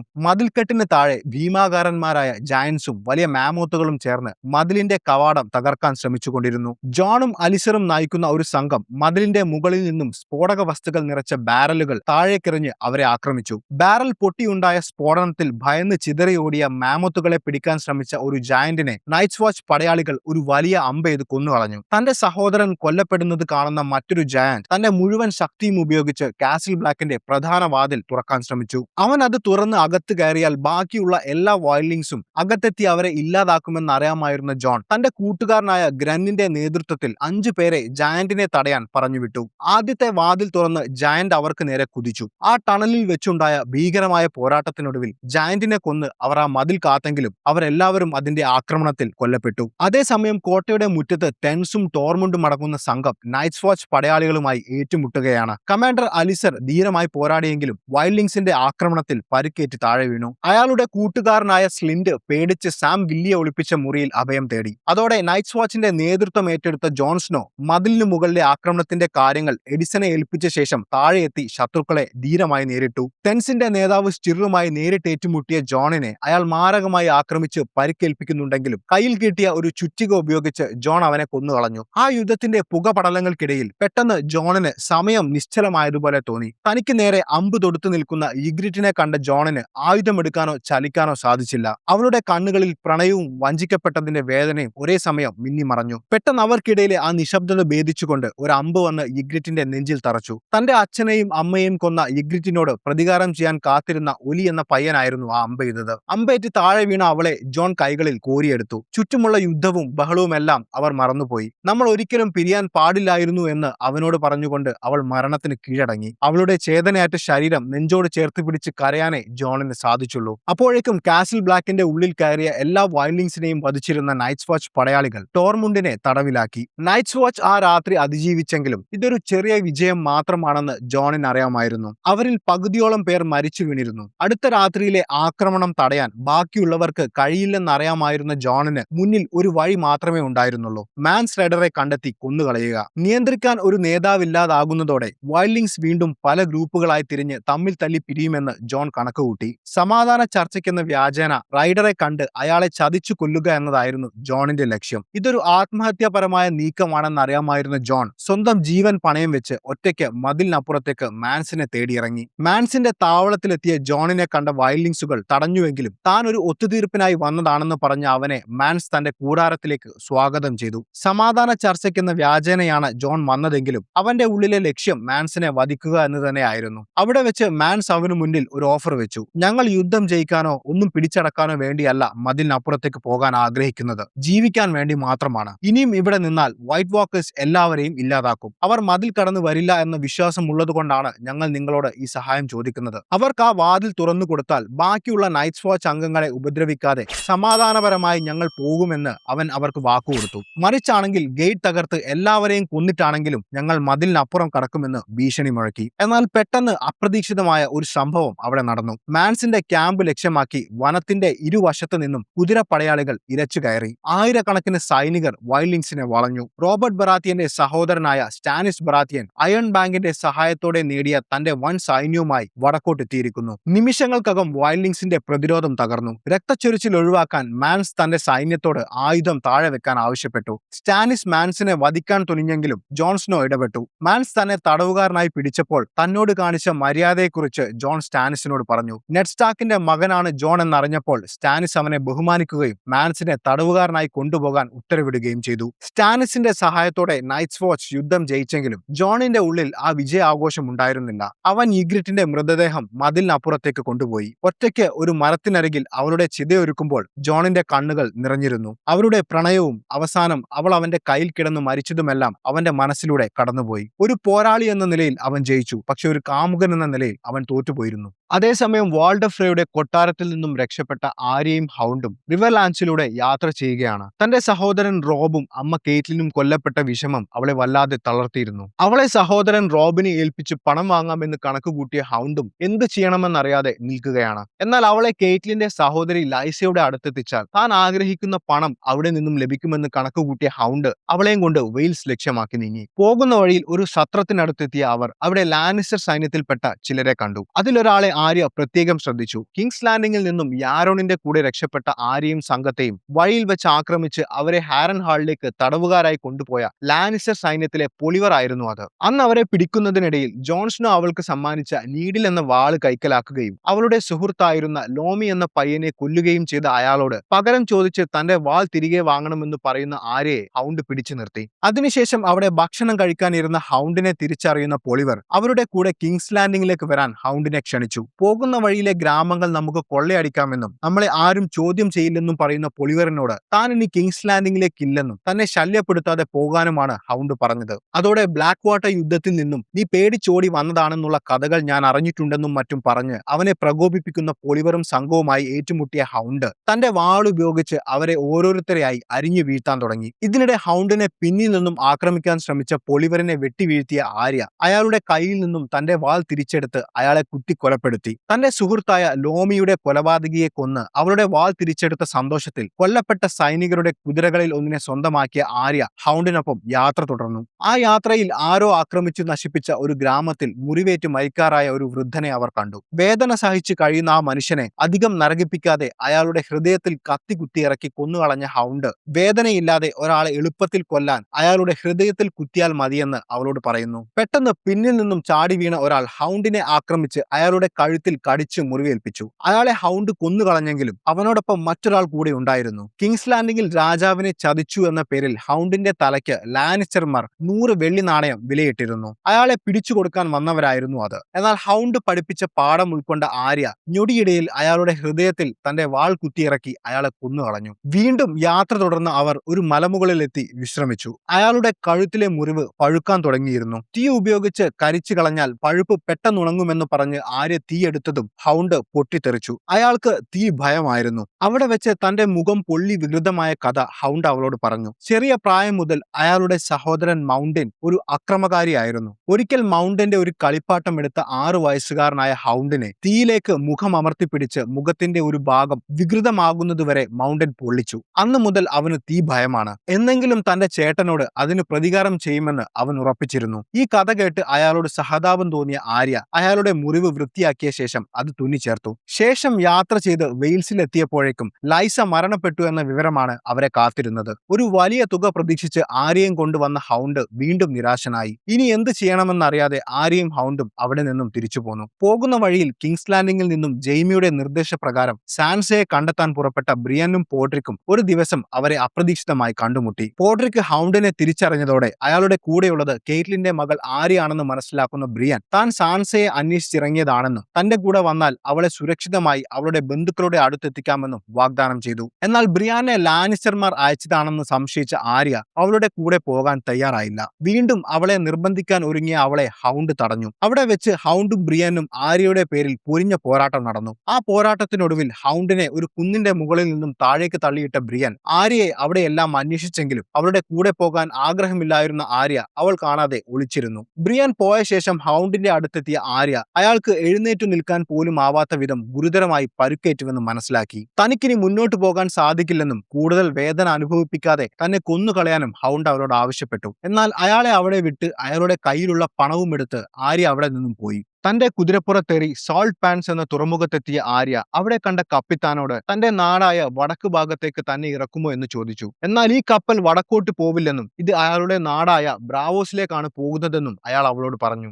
ആ നിമിഷം അവളുടെ മനസ്സിൽ ജാക്കൻ ഹിഗാറിന്റെ മുഖം തെളിഞ്ഞു. ഹാരൻ ഹാളിൽ നിന്നും അവളെ രക്ഷിച്ച ശേഷം ജാക്കൻ അവൾക്ക് കൊടുത്ത ഒരു ഇരുമ്പ് നാണയം ക്യാപ്റ്റന്റെ കയ്യിൽ കൊടുത്ത ആര്യ എല്ലാവരും മരിക്കുമെന്നർത്ഥമുള്ള വാലാർ മുഗൂലിസ് എന്ന വാചകം പറഞ്ഞപ്പോൾ അവളെ അത്ഭുതത്തോടെ നോക്കിയ അയാൾ എല്ലാ മനുഷ്യരും സേവകരാണ് എന്നർത്ഥം വാലാർ ഡൊഹൈറിസ് എന്ന് മറുപടി പറഞ്ഞു. അങ്ങനെ മാന്ത്രികനായ മുഖമില്ലാത്ത ജാക്കൻ ഹിഗാറിനെ കാണാൻ അതീന്ദ്രിയ ശക്തികൾ പഠിക്കാൻ അവൾ ബ്രാവോസിലേക്ക് യാത്ര തിരിച്ചു.